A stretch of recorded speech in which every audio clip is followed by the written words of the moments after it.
Welcome back students to another video of accounts. From today we are going to start a new topic, that is issue of debentures. So firstly we need to understand the meaning of debentures.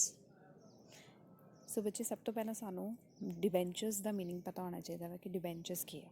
Debentures the meaning ਜਾਣਨ ਤੋਂ ਪਹਿਲਾਂ ਸਾਨੂੰ ਇਹ ਥੋੜ੍ਹਾ ਜਿਹਾ ਦੇਖਣਾ ਪਏਗਾ ਕਿ ਅਸੀਂ ਜਦੋਂ ਕੰਪਨੀਜ਼ ਦੀ ਇੰਟਰੋਡਕਸ਼ਨ ਕੀਤੀ ਹੈ। ਕੰਪਨੀਜ਼ ਦੇ ਇੰਟਰੋਡਕਟਰੀ ਪਾਰਟ ਵਿੱਚ ਅਸੀਂ ਇਹ ਪੜ੍ਹਿਆ ਹੈ ਕਿ ਕੰਪਨੀ ਨੂੰ ਸਟਾਰਟ ਕਰਨ ਵਾਸਤੇ ਕੰਪਨੀ ਨੂੰ ਕੀ ਚਾਹੀਦਾ ਹੈ, ਫੰਡਸ ਚਾਹੀਦੇ ਨੇ। ਠੀਕ ਹੈ, ਅਗਰ ਕੰਪਨੀ ਸਟਾਰਟ ਹੋ ਗਈ ਆ, ਕੰਪਨੀ ਨੂੰ ਆਪਣੇ ਬਿਜ਼ਨਸ ਨੂੰ ਚਲਾਉਣ ਵਾਸਤੇ ਕੀ ਆ, ਫੰਡਸ ਚਾਹੀਦੇ ਨੇ। ਅਤੇ ਉਹਨਾਂ ਜਿਹੜੀ ਫੰਡਸ ਦੀ ਰਿਕੁਆਇਰਮੈਂਟ ਹੈ ਕੰਪਨੀ ਕਿਸ ਤਰ੍ਹਾਂ ਪੂਰੀ ਕਰ ਸਕਦੀ ਹੈ, ਜਾਂ ਤਾਂ ਇਸ਼ੂ ਆਫ ਇਕੁਇਟੀ ਸ਼ੇਅਰਸ, ਮਤਲਬ ਜਾਂ ਤਾਂ ਉਹ ਆਪਣੇ ਕੋਲੋਂ ਜਿਹੜੇ ਆ ਪੈਸੇ ਲਗਾਉਣ ਜਾਂ ਪਬਲਿਕ ਇਸ਼ੂ ਕਰਨ। ਬਟ ਕਈ ਵਾਰੀ ਕੀ ਹੁੰਦਾ ਹੈ, ਕੰਪਨੀ ਨੂੰ ਬੋਰਿੰਗਸ 'ਤੇ ਵੀ ਡਿਪੈਂਡ ਕਰਨਾ ਪੈਂਦਾ ਹੈ। ਠੀਕ ਹੈ, ਮਤਲਬ ਉਹਨਾਂ ਨੂੰ ਕੀ ਹੈ, ਜਨਰਲ ਪਬਲਿਕ ਤੋਂ ਕੀ ਹੈ, ਬੋਰੋ ਕਰਨਾ ਪੈਂਦਾ ਹੈ। ਅਤੇ ਉਹ ਬੋਰੋਇੰਗਸ ਜਿਹੜੀਆਂ ਵਾ ਉਹ ਸ਼ਾਰਟ ਟਰਮ ਵੀ ਹੋ ਸਕਦੀਆਂ, ਲੌਂਗ ਟਰਮ, ਮਤਲਬ ਥੋੜ੍ਹੇ ਟਾਈਮ ਵਾਸਤੇ ਵੀ ਹੋ ਸਕਦੀਆਂ ਵਾ ਅਤੇ ਜ਼ਿਆਦਾ ਟਾਈਮ ਵਾਸਤੇ ਵੀ ਹੋ ਸਕਦੀਆਂ। ਜਦੋਂ ਕੰਪਨੀ ਜਿਹੜੀ ਆ ਉਹ ਸ਼ਾਰਟ ਟਰਮ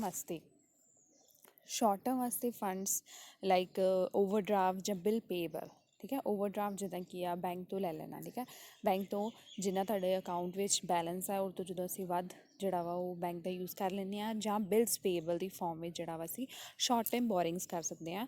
ਬਟ ਅਗਰ ਅਸੀਂ ਗੱਲ ਕਰੀਏ ਲੌਂਗ ਟਰਮ ਬੋਰਿੰਗਸ ਦੀ, ਲੌਂਗ ਟਰਮ ਬੋਰਿੰਗਸ ਵਿੱਚ ਕੀ ਆ, the companies may issue the debentures, bonds, term loan from the bank or public deposits. Issue of debentures is very common source to raise the borrowings. So ਇਹਦੇ ਵਿੱਚ ਕੀ ਹੈ, debentures ਜਿਹੜਾ ਇੱਕ instrument ਹੋ ਸਕਦਾ ਵਾ ਜਿਹੜਾ ਕੀ ਹੈ ਬੈਂਕ ਯੂਜ਼ ਕਰ ਸਕਦੀ ਆ to raise the capital from the general public. ਠੀਕ ਹੈ, ਸੋ ਡਿਬੈਂਚਰ ਕੀ ਹੈ, debenture, the word debenture is used to signify a written acknowledgement of debt by the company under its seal, and generally containing a provision as to payment of interest and repayment of the principal. Debenture ਕੀ ਆ, debenture is actually a written acknowledgement of debt. acknowledgement ਦਾ ਮਤਲਬ ਕੀ ਹੁੰਦਾ ਵਾ, ਇੱਕ ਜਿੱਦਾਂ ਅਸੀਂ ਕਿਸੇ ਕੋਲ ਪੈਸੇ ਲਿੱਤੇ ਆ, ਠੀਕ ਹੈ, ਅਤੇ ਉਸ ਪਰਸਨ ਨੇ ਸਾਨੂੰ ਇੱਕ ਸਲਿੱਪ ਬਣਾ ਕੇ ਦੇ ਦਿੱਤੀ ਹੈ ਜਿਹੜੀ ਕੀ ਆ ਇਸ ਗੱਲ ਦਾ ਪ੍ਰੂਫ ਹੈ ਕਿ ਅਸੀਂ ਉਸ ਪਰਸਨ ਤੋਂ ਕੀ ਆ ਕੁਛ ਅਮਾਊਂਟ ਜਿਹੜਾ ਵਾ ਉਧਾਰ ਲਿਆ ਵਾ, ਕੁਛ ਅਮਾਊਂਟ ਜਿਹੜਾ ਵਾ ਬੋਰੋ ਕੀਤਾ ਵਾ। ਸੋ ਡਿਬੈਂਚਰ ਕੀ ਆ, it is nothing but a written acknowledgement. ਠੀਕ ਹੈ, ਇੱਕ ਰਸੀਦ ਹੈ ਕਿ ਅਸੀਂ ਕਿਸੇ ਦੂਜੇ ਪਰਸਨ ਕੋ ਕੀ ਆ ਕੁਛ ਉਧਾਰ ਜਿਹੜਾ ਵਾ ਲਿਆ ਵਾ। ਠੀਕ ਹੈ, ਉਹਦੇ ਬਦਲੇ ਅਸੀਂ ਉਹਨੂੰ ਕੀ ਆ under its seal, under its seal ਦਾ ਮਤਲਬ ਕੀ ਹੈ ਕਿ ਇਹਦੇ ਵਿੱਚ ਕੀ ਆ ਕੰਪਨੀ ਦੁਆਰਾ ਜਿਹੜਾ ਵਾ ਉਹ ਡਿਬੈਂਚਰਸ ਇਸ਼ੂ ਕੀਤੇ ਨੇ, ਕੰਪਨੀ ਦੁਆਰਾ ਉਹ ਬੋਰੋ ਕੀਤਾ ਗਿਆ ਹੈ। ਠੀਕ ਹੈ, ਕੰਪਨੀ ਦੁਆਰਾ ਉਹ ਰਸੀਦ ਦਿੱਤੀ ਗਈ ਹੈ, ਸੋ ਉਸ ਰਸੀਦ ਦੇ ਉੱਪਰ ਕੀ ਆ ਪ੍ਰੋਪਰ ਕੰਪਨੀ ਦੀ ਸੀਲ ਹੋਏਗੀ। And generally containing a provision as to a repayment as to the payment of interest. ਠੀਕ ਹੈ, ਉਹਦੇ ਵਿੱਚ ਦੱਸਿਆ ਹੋਏਗਾ ਕਿ ਕੰਪਨੀ ਜਿਹੜੀ ਆ ਉਸ ਬੋਰਿੰਗ ਦੇ ਬਦਲੇ ਜਿਹੜਾ ਵਾ ਉਸ ਪਰਸਨ ਨੂੰ ਕਿੰਨਾ ਜਿਹੜਾ ਇੰਟਰਸਟ ਪੇ ਕਰੇਗੀ and repayment of the principal. ਅਤੇ ਉਹ ਤੋਂ ਇਲਾਵਾ ਇੰਟਰਸਟ ਤੋਂ ਇਲਾਵਾ ਉਹਨੂੰ ਜਿਹੜਾ ਉਹਦਾ ਪ੍ਰਿੰਸੀਪਲ ਅਮਾਊਂਟ ਆ ਉਹ ਕਦੋਂ ਮਿਲੇਗਾ। ਡਿਬੈਂਚਰਸ ਕੈਰੀ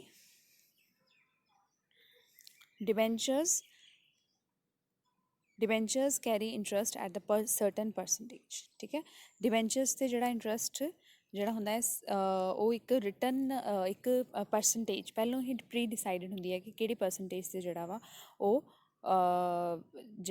ਉਹ ਇੰਟਰਸਟ ਜਿਹੜਾ ਵਾ ਦਿੱਤਾ ਜਾਏਗਾ। As it is a loan taken by the company repaid after a specified period of time or at the option of the company as per the terms of the issue. Company may or may not give the charge on assets of the company as a loan as a security for a loan. ਠੀਕ ਹੈ, ਜਿਹੜਾ interest ਦਿੱਤਾ ਜਾਏਗਾ ਉਸ debentures 'ਤੇ that is pre decided bye the company. But company ਜਿਹੜੀ ਆ, company ਕੋਲ ਇੱਕ ਦੂਜਾ ਆਪਸ਼ਨ ਇਹ ਹੈ ਕਿ ਕੰਪਨੀ ਕੀ ਆ ਆਪਣੀ ਐਸਟਸ ਦਾ ਚਾਰਜ ਉਹਨਾਂ ਡਿਬੈਂਚਰਸ ਦੇ ਅਗੇਂਸਟ ਦਿੰਦੀ ਆ ਜਾਂ ਨਹੀਂ। ਹੁਣ ਇਹਦੇ ਵਿੱਚ ਕੀ ਮਤਲਬ ਹੋਇਆ, ਚਾਰਜ ਦਾ ਦੇਣ ਦਾ ਮਤਲਬ ਕੀ ਹੋਇਆ ਕਿ ਕਈ ਵਾਰੀ ਕੰਪਨੀ ਕੀ ਆ ਉਹ ਡਿਬੈਂਚਰ ਹੋਲਡਰਸ ਨੂੰ ਇਹ ਅਸ਼ੋਰਿਟੀ, ਠੀਕ ਹੈ, ਇੱਕ ਅਸ਼ੋਰਿਟੀ ਦਿੰਦੀ ਹੈ ਕਿ ਇਨ ਕੇਸ ਤੁਹਾਨੂੰ ਇੰਟਰਸਟ ਨਾ ਪੇ ਕੀਤਾ ਗਿਆ ਕਿਸੇ ਟਾਈਮ ਜਿਹੜਾ ਵਾ ਇਨ ਐਨੀ ਕੇਸ ਅਗਰ ਤੁਹਾਨੂੰ ਇੰਟਰਸਟ ਨਾ ਪੇ ਕੀਤਾ ਜਾਵੇ ਕੰਪਨੀ ਵੱਲੋਂ, ਉਸ ਕੇਸ ਵਿੱਚ you have the right to take the charge of the assets of the company. ਠੀਕ ਹੈ, ਮਤਲਬ ਕਿ ਉਸ ਕੇਸ ਵਿੱਚ ਕੀ ਆ ਕੰਪਨੀ ਦੇ ਐਸਟਸ ਜਿਹੜੇ ਆ ਉਹ ਯੂਜ਼ ਕਰ ਸਕਦੇ ਨੇ, ਕੰਪਨੀ ਦੇ ਐਸੈਟਸ ਜਿਹੜੇ ਉਹ ਟੇਕ ਆਫ ਕਰ ਸਕਦੇ ਨੇ, ਕੰਪਨੀ ਦੇ ਐਸੈਟਸ ਨੂੰ ਵੇਚ ਕੇ ਕੀ ਆਪਣਾ ਅਮਾਊਂਟ, ਇੰਟਰਸਟ ਦਾ ਅਮਾਊਂਟ ਜਿਹੜਾ ਵਾ ਉਹ ਰਿਕਵਰ ਕਰ ਸਕਦੇ ਨੇ। ਬਟ ਇਹ ਕੀ ਆ, ਕੰਪਨੀ 'ਤੇ ਡਿਪੈਂਡ ਕਰਦਾ ਵਾ, company may or may not give the charge on the assets of the company. ਠੀਕ ਹੈ, ਇਹ ਵੀ ਕੰਪਨੀ 'ਤੇ ਡਿਪੈਂਡ ਕਰਦਾ। ਇਹਦਾ ਮਤਲਬ ਇੱਕ ਤਾਂ ਹੋਣਗੇ, ਇੱਕ ਐਸੈਟਸ ਇੱਕ ਡਿਬੈਂਚਰਸ ਹੋਣਗੇ ਜਿਨ੍ਹਾਂ 'ਤੇ ਕੀ ਆ ਕੰਪਨੀ ਜਿਹੜੀ ਆ ਉਹ ਤੁਹਾਨੂੰ ਉਹ ਡਿਬੈਂਚਰ ਹੋਲਡਰਸ ਨੂੰ ਆਪਣਾ ਇੱਕ ਚਾਰਜ ਦੇ ਰਹੀ ਹੈ, ਆਪਣੇ ਐਸੈਟਸ ਦਾ ਚਾਰਜ ਦੇ ਰਹੀ ਹੈ। that in case of non-payment of your interest amount, you can take the assets of the company and you can sell that and recover the amount that is due to you by the company।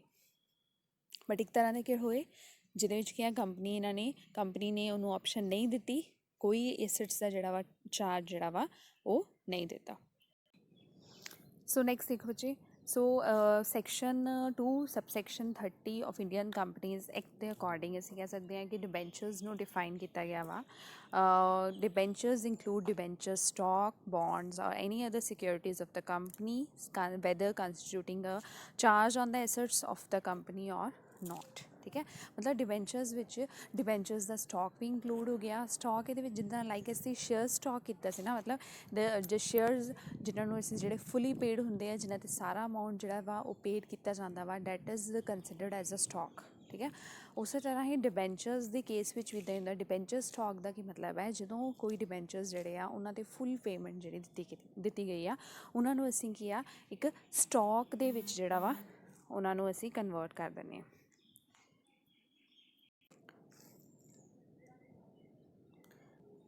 So debenture ਵਿੱਚ ਕੀ include ਹੋ ਗਿਆ, debentures ਦੇ ਵਿੱਚ include ਹੋ ਗਿਆ stock, bond and any other securities of the company weather constituting a charge on the assets of the company or not। Similarly, debenture is a document which either creates a debt or a debenture, a debt or acknowledge it। ਸੋ ਇਹ ਤੋਂ ਸਾਨੂੰ clear ਹੋ ਗਿਆ ਕਿ debenture ਕੀ ਇਹੋ ਜਿਹਾ document ਹੋਇਆ ਜਿਹੜਾ ਕੀ ਆ ਇਹ ਐਕਨੋਲੇਜ ਕਰ ਰਿਹਾ ਵਾ ਕਿ ਉਸ ਪਰਸਨ ਨੇ ਕੰਪਨੀ ਨੂੰ ਕੀ ਆ ਕਿਸੇ ਤਰ੍ਹਾਂ ਦਾ ਉਧਾਰ ਦਿੱਤਾ ਵਾ, ਅਤੇ ਕੰਪਨੀ ਜਿਹੜੀ ਆ ਉਸ ਉਧਾਰ ਦੇ ਅਗੇਂਸਟ ਜਿਹੜਾ ਵਾ ਉਹ ਕੰਪਨੀ ਉਸ ਪਰਸਨ ਨੂੰ ਇੰਟਰਸਟ ਪੇ ਕਰ ਰਹੀ ਆ।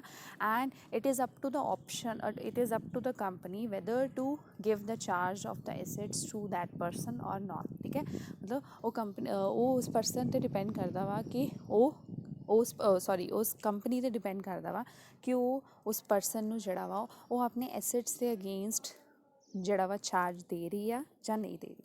ਠੀਕ ਹੈ, ਨੈਕਸਟ ਹੈ features of the debentures. Debentures first ਹੈ, debenture is a written acknowledgement of debt. ਠੀਕ ਹੈ, ਰਿਟਨ ਐਕਨੋਲੇਜਮੈਂਟ ਹੈ ਜਿਹੜਾ ਕਿ ਐਕਨੋਲੇਜ ਕਰ ਰਿਹਾ ਕਿ ਉਸ ਪਰਸਨ ਤੋਂ ਕੰਪਨੀ ਨੇ ਕਿਸੇ ਤਰ੍ਹਾਂ ਦਾ ਉਧਾਰ ਲਿਆ ਹੈ। ਨੈਕਸਟ ਕੀ ਹੈ, debentures are issued in the form of certificate. Like shares ਜਦੋਂ ਅਸੀਂ ਇਸ਼ੂ ਕਰਦੇ ਹਾਂ, the person to whom the shares are issued, the company gives the share certificate to that person। Similarly, in the case of debentures, company issue the debenture certificate to that particular person। next ਹੈ debentures are issued under the seal of the company। ਠੀਕ ਹੈ, company ਦੀ ਸੀਲ ਦੇ under ਹੀ shares ਜਿਹੜੇ issue ਹੋਣਗੇ। Similarly debentures ਵੀ ਜਿਹੜੇ ਆ company ਦੀ ਸੀਲ ਦੇ ਅੰਡਰ ਹੀ ਜਿਹੜੇ ਆ ਉਹ ਇਸ਼ੂ ਹੋਣਗੇ। ਨੈਕਸਟ ਹੈ debenture holder is promised, a debenture holder is promised periodic payment of interest at the fixed rate and the repayment of the principal amount after specific period। ਠੀਕ ਹੈ, ਇੱਕ ਉਹਨੂੰ ਫਿਕਸਡ ਰੇਟ ਆਫ ਇੰਟਰਸਟ ਜਿਹੜਾ ਵਾ ਦਿੱਤਾ ਜਾਏਗਾ। It is a promise by the company to that person to make the payment of the fixed rate of interest at a particular period of time ਇਨ ਦਾ ਮਤਲਬ ਪੀਰੀਅਡਸ ਦੇ ਵਿੱਚ ਉਹਨੂੰ ਪੇ ਕੀਤਾ ਜਾਏਗਾ। ਨੈਕਸਟ ਹੈ debentures are generally secured by fixed or a floating charge on the assets of the company. ਠੀਕ ਹੈ, ਇਹ ਕੰਪਨੀ 'ਤੇ ਡਿਪੈਂਡ ਕਰਦਾ ਵਾ ਕਿ ਕੰਪਨੀ ਜਿਹੜੀ ਆ ਆਪਣੇ ਐਸੈਟਸ 'ਤੇ ਫਿਕਸਡ ਚਾਰਜ ਜਿਹੜਾ ਵਾ ਉਸ ਪਰਸਨ ਨੂੰ ਦਿੰਦੀ ਆ ਜਾਂ ਫਲੋਟਿੰਗ ਚਾਰਜ ਦਿੰਦੀ ਹੈ। ਠੀਕ ਹੈ, ਫਿਕਸਡ ਚਾਰਜ ਵਿੱਚ ਕੀ ਆ, ਜਿੰਨਾ ਉਹਨਾਂ ਦਾ ਅਮਾਊਂਟ ਬਣਦਾ ਹੈ ਉਹ ਉਹਨਾਂ ਜਿਹੜਾ ਵਾ ਉਹ ਐਸੈਟਸ ਦੇ ਅਗੇਂਸਟ ਜਿਹੜਾ ਵਾ ਉਹ ਚਾਰਜ ਜਿਹੜਾ ਕਰਕੇ ਆਪਣਾ ਅਮਾਊਂਟ ਰਿਕਵਰ ਕਰ ਸਕਦੇ ਨੇ। But in case of floating ਵਿੱਚ ਕੀ ਆ ਕਿ ਉਹ ਪ੍ਰਪੋਰਸ਼ਨੇਟਲੀ ਡਿਸਾਈਡ ਕੀਤਾ ਜਾਏਗਾ ਕਿ ਕੰਪਨੀਜ਼ ਜਿਹੜੀਆਂ ਵਾ ਉਹ ਆਪਣੇ ਐਸੈਟਸ ਦਾ ਕਿੰਨਾ ਪਰਸੈਂਟ ਜਿਹੜਾ ਵਾ ਉਹ ਉਸ ਡਿਬੈਂਚਰ ਹੋਲਡਰ ਨੂੰ ਅਥੋਰਿਟੀ ਦਿੰਦੇ ਆ to make that up to that charge. Next ਹੈ debentures are generally secured by, ਇਹ ਡਨ ਹੋ ਗਿਆ। Funds raised by the issue of debentures are long term in nature. ਠੀਕ ਹੈ, ਡਿਬੈਂਚਰਸ ਦੁਆਰਾ ਜਿਹੜਾ ਅਮਾਊਂਟ ਜਿਹੜਾ ਰੇਜ਼ ਕੀਤਾ ਜਾਂਦਾ from the general public, that is considered as a long term finance. Next ਹੈ It carries a promise to pay interest at the definite rate at regular intervals. ठीक है, इंटरेस्ट ਜਿਹੜਾ pay किया जाएगा. Debenture holders do not have the right to vote in the meeting. ठीक है, debenture holders ਨੂੰ ਜਿੱਦਾਂ ਸ਼ੇਅਰਸ ਨੂੰ ਰਾਈਟ ਹੁੰਦਾ ਵਾ to vote or to attend the board meetings, but in the case of debenture holders, they are just the debenture holders. They are considered the creditors of the company. They are the borrowers from whom the company has taken any type of loan. So okay, owners nahi ge, so in that case they are not having any right to vote or to attend the meeting of the company. ठीक है, so ਅਸੀਂ discuss करते रहे features of the debentures. Next है बच्चे purpose of issuing the debentures. मतलब जो company कोई भी कंपनी जी है वो डिबेंचर्स इशू करती है. What is the purpose, company क्यों इशू करती है. फर्स्ट है for meeting the expenditure or on modernisation of capital assets. मतलब कैपिटल एसेट्स लाइक कोई भी मशीनरी है कंपनी की, ठीक है, अगर वो मशीनरी की मॉडर्नाइजेशन करनी है, मतलब वो अपडेटेड कोई मशीन लैके आनी है, तो उस मशीन की अपडेशन वास्ते की आ, अगर कंपनी नूं जिहड़ा वा अमाउंट चाहिदा वा, दैन कंपनी को ऑप्शन है जां तो अपने को जिहड़ा इक्विटी शेयर की फॉर्म में जिहड़ा भी अमाउंट जिहड़ा वा अवेलेबल है, the company can make the use of it. But other option is company can issue the debentures and get the amount from the debenture holders and make the use of that amount for the modernisation of the capital assets. ठीक है, मतलब company को option है कि अपने capital assets की modernisation जी है वो किस तरह करती पई है. Whatever the amount that is available with the company can make the use of that. ठीक है, नेक्स्ट है expansion and diversification of the fixed assets. Same point है, फिक्स्ड एसेट्स की एक्सपेंशन करना, मतलब अगर तुहाडे को अवेलेबल मशीनरी है होर मशीनरी लैके आना. ठीक है, नेक्स्ट है for meeting the long term requirement of the working capital. मतलब वर्किंग कैपिटल अवेलेबल है बट लॉन्ग टाइम में अगर वर्किंग कैपिटल जी होर चाहिए है, इन दैट केस वो कंपनी जी आ वो अपने अमाउंट जोड़ा भी उन्होंने अवेलेबल होएगा ਜਾਂ डिबेंचर्स का अमाउंट भी यूज़ कर सकती है. नैक्सट है for setting up the new projects. नवे प्रोजेक्ट्स अगर कंपनी चाहती है कि लैके आना, ठीक है, उस केस में भी किया कंपनी डिबेंचर्स जोड़े इशू कर सकती है, तो उन्होंने डिबेंचर्स यूज़ कर सकती है, डिबेंचर्स तो इकट्ठे हुए अमाउंट यूज़ कर सकती है for setting up the new projects of the company. Next है बच्चे what is the status of the debenture holders. ठीक है, कंपनी दे विच जिहड़े डिबेंचर होल्डर्स ने उन्हां दा स्टेटस की है. ठीक है, debenture holders are the creditors of the company. ਜਦੋਂ ਵੀ ਅਸੀਂ ਕਿਸੇ ਪਰਸਨ ਤੋਂ ਅਮਾਊਂਟ ਜਿਹੜਾ ਵਾ ਉਹ ਉਹਨਾਂ ਤੋਂ ਬੋਰੋ ਕਰਦੇ ਹਾਂ, ਉਹਨਾਂ ਨੂੰ ਅਸੀਂ ਕ੍ਰੈਡੀਟਰਸ ਕਹਿੰਦੇ ਹਾਂ. ਸੋ ਸਿਮਿਲਰਲੀ ਜਿਹੜੇ ਡਿਬੈਂਚਰ ਹੋਲਡਰਸ ਨੇ ਉਹਨਾਂ ਤੋਂ ਵੀ ਅਸੀਂ ਜਿਹੜਾ ਵਾ ਇੱਕ ਅਮਾਊਂਟ ਜਿਹੜਾ ਵਾ ਉਹ ਬੋਰੋ ਕੀਤਾ ਵਾ, ਭਾਵੇਂ ਅਸੀਂ ਉਸ ਅਮਾਊਂਟ ਦੇ ਅਗੇਂਸਟ ਉਹਨਾਂ ਨੂੰ ਕੀ ਹੈ ਡਿਬੈਂਚਰਸ ਜਿਹੜੇ ਆ ਇਸ਼ੂ ਕਰ ਦਿੱਤੇ ਆ, but they are considered as the creditors. ਉਹਨਾਂ ਨੂੰ ਅਸੀਂ ਕ੍ਰੈਡੀਟਰਸ ਹੀ ਮੰਨਾਂਗੇ. they are to be paid interest at the fixed rate. ठीक है, उन्होंने की है फिक्स रेट ते इंटरेस्ट जो पे किया जाएगा, but the debenture holders gets no voting right. तो वोटिंग राइट उन्होंने किसी तरह का नहीं दिता जाएगा. In case of winding up of the company, in case of winding up of the company, debenture holders must be repaid before the amount is paid to the unsecured creditors, preference shareholders and equity shareholders. ठीक है, ਜਦੋਂ payment winding up के case में payment जी है सब तो पहला debenture holders में दी जाएगी. ठीक है, डिबेंचर होल्डर्स में दी जाएगी अगर वो डिबेंचर होल्डर्स जोड़े हैं सिक्योर्ड डिबेंचर होल्डर्स ने. सिक्योर्ड डिबेंचर होल्डर्स का की मतलब है जिन्होंने की है चार्ज दिता गया वा against the assets of the company. इसका मतलब कि अगर कंपनी जी अपनी इंटरेस्ट की रीपेमेंट नहीं कर पाती, दैन उस डिबेंचर होल्डर्स को किया कंपनी वो डिबेंचर होल्डर्स को राइट है कि वो कंपनी के एसेट्स जोड़े बेच के अपना अमाउंट रिकवर कर सकते हैं. सो उन्होंने अमाउंट जी सब तो पहला पे की जाएगी before the repayment to the unsecured creditors. Unsecured creditors तो पहला भी, प्रेफरेंस शेयर होल्डर्स तो पहला भी, इक्विटी शेयर होल्डर्स तो पहला भी. सिमिलरली अगर कोई प्राइवेट कंपनी है, ठीक है, प्राइवेट कंपनी कैन स्टार्ट, ऐसे पढ़े हैं पहलों ही कि प्राइवेट कंपनी जी अपना बिजनेस जोड़ा वा इनकॉर्पोरेशन तो इमीडिएट आफ्टर जोड़ा वा वो स्टार्ट कर सकती है. बट पब्लिक कंपनी के केस में की है जो तक उन्होंने सर्टिफिकेट ऑफ कमेंसमेंट नहीं मिलता वो अपना बिजनेस स्टार्ट नहीं कर सकते. सो पब्लिक अगर प्राइवेट कंपनी के केस में private company can issue the debentures, ठीक है, after getting the certificate of incorporation, but a public company cannot start और cannot issue the debentures till that company gets a certificate of commencement. जो तक उन्होंने certificate of commencement नहीं मिलता they cannot issue the debentures to the general public. So ਇਹ clear ਹੋ ਗਿਆ ਸਾਨੂੰ। 8th ਤੱਕ ਅਸੀਂ ਕੀਤਾ ਡਿਬੈਂਚਰਸ ਦਾ ਜਿਹੜਾ ਵਾ, ਡਿਬੈਂਚਰਸ ਕੀ ਹੈ, ਡਿਬੈਂਚਰਸ ਦੇ ਫੀਚਰਸ ਕੀ ਹੈ, ਡਿਬੈਂਚਰਸ ਦਾ ਪਰਪਸ ਕੀ ਹੈ, ਉਹਨਾਂ ਦਾ ਸਟੇਟਸ ਕੀ ਹੈ। ਸੋ ਨੈਕਸਟ ਹੈ ਬੱਚੇ ਮੀਨਿੰਗ ਆਫ ਬੌਂਡ। ਠੀਕ ਹੈ, bonds as similar to the nature, similar to the debenture in its nature. ਠੀਕ ਹੈ, ਬੌਂਡ ਅਤੇ ਡਿਬੈਂਚਰ ਨੂੰ ਕਈ ਵਾਰੀ ਅਸੀਂ ਇੱਕੋ ਕੈਟੇਗਰੀ ਦੇ ਮੰਨ ਲੈਂਦੇ ਹਾਂ, ਕਿਉਂਕਿ ਬੌਂਡਸ 'ਤੇ ਵੀ ਇੰਟਰਸਟ ਸਾਨੂੰ ਪੇ ਕੀਤਾ ਜਾਂਦਾ ਵਾ ਅਤੇ ਡਿਬੈਂਚਰਸ 'ਤੇ ਵੀ ਇੰਟਰਸਟ ਜਿਹੜਾ ਵਾ ਪੇ ਕੀਤਾ ਜਾਂਦਾ। ਪਹਿਲਾਂ ਇਹ ਸਮਝਿਆ ਜਾਂਦਾ ਸੀ, ਪਹਿਲੋਂ ਅਗਰ ਕੰਪਨੀਜ਼ ਐਕਟ 1956 ਜਾਂ ਉਹ ਤੋਂ ਪਹਿਲੇ ਵਾਲੇ ਐਕਟਸ ਵਿੱਚ ਇਹ ਦੱਸਿਆ ਜਾਂਦਾ ਸੀ ਕਿ ਬੌਂਡਸ ਅਤੇ ਡਿਬੈਂਚਰਸ ਵਿੱਚ ਕੀ ਡਿਫਰੈਂਸ ਹੈ। ਡਿਬੈਂਚਰਸ ਜਿਹੜੀਆਂ ਵਾ ਉਹ ਕੰਪਨੀਜ਼ ਜਿਹੜੀਆਂ ਵਾ ਉਹ ਇਸ਼ੂ ਕਰਦੀਆਂ। ਠੀਕ ਹੈ, ਜਦੋਂ ਕਿ ਜਿਹੜੇ ਬੌਂਡਸ ਆ that R issued bye the government. But ਇਸ ਟਾਈਮ ਹੁਣ ਕੀ ਆ, ਇਹ ਡੈਫੀਨੇਸ਼ਨ ਜਿਹੜੀ ਚੇਂਜ ਹੋ ਚੁੱਕੀ ਹੈ। these days bonds are being also being issued by the semi government and non government organization as an acknowledgement of that। मतलब government companies, non government companies, semi government companies ਉਹ ਵੀ issue ਕਰ ਸਕਦੀਆਂ ਵਾ debentures ਨੂੰ as acknowledgement of that। ਇਹਨਾਂ ਦਾ main significant difference, now what is the significant difference in between the debentures and the bonds? It is in respect of issue condition. Bonds can be issued without the predetermined rate of interest as in the case of deep discount bonds। Like deep discount bonds ਵਿੱਚ ਕੀ ਸੀ, ਕਿਸੇ ਵੀ ਤਰ੍ਹਾਂ ਦਾ ਜਿਹੜੇ debentures ਹੈ ਉਹਨਾਂ 'ਤੇ ਕਿਹੜਾ rate of interest ਹੋਏਗਾ ਉਹ ਜਿਹੜਾ ਪ੍ਰੀ ਡਿਸਾਈਡਡ ਨਹੀਂ ਹੁੰਦਾ ਸੀ। ਬਟ ਡਿਬੈਂਚਰਸ ਦੇ ਕੇਸਿਸ ਵਿੱਚ ਅਸੀਂ ਪਹਿਲਾਂ ਹੀ ਪੜ੍ਹ ਚੁੱਕੇ ਹਾਂ ਕਿ ਜਿਹੜਾ ਡਿਸਕਾਊਂਟ ਹੁੰਦਾ ਵਾ ਉਹ ਪਹਿਲੋਂ ਹੀ ਜਿਹੜਾ ਵਾ ਉਹ ਡਿਸਾਈਡ ਕਰ ਲਿਆ ਜਾਂਦਾ ਵਾ ਕਿ ਜਿਹੜਾ ਡਿਸਕਾਊਂਟ ਆ ਉਹ ਕਿੰਨਾ ਪੇ ਕੀਤਾ ਜਾਏਗਾ ਡਿਬੈਂਚਰ ਹੋਲਡਰਸ ਨੂੰ। So the main difference in between the bonds and debentures ਕੀ ਹੋਇਆ ਕਿ ਡਿਬੈਂਚਰਸ ਦੇ ਵਿੱਚ ਕੀ ਹੈ, ਇੱਕ ਪ੍ਰੀ ਡੈਟਰਮਾਈਨਡ ਜਿੰਨਾ ਕਿੰਨਾ ਰੇਟ ਆਫ ਇੰਟਰਸਟ ਹੋਏਗਾ ਉਹ ਡਿਸਾਈਡ ਕੀਤਾ ਜਾਏਗਾ ਪਹਿਲਾਂ ਹੀ। ਬਟ ਬੌਂਡਸ ਦੇ ਕੇਸ ਵਿੱਚ ਕੀ ਆ, ਉਹ ਡਿਸਾਈਡ ਨਹੀਂ ਕੀਤਾ ਜਾਏਗਾ। ਬੌਂਡਸ ਦੇ ਕੇਸ ਵਿੱਚ ਵੀ ਕੀ ਆ ਕਿ ਕਿੰਨਾ ਰੇਟ ਆਫ ਇੰਟਰਸਟ ਹੋਏਗਾ ਉਹ ਡਿਸਾਈਡਡ ਨਹੀਂ ਹੋਏਗਾ, like deep discount bonds.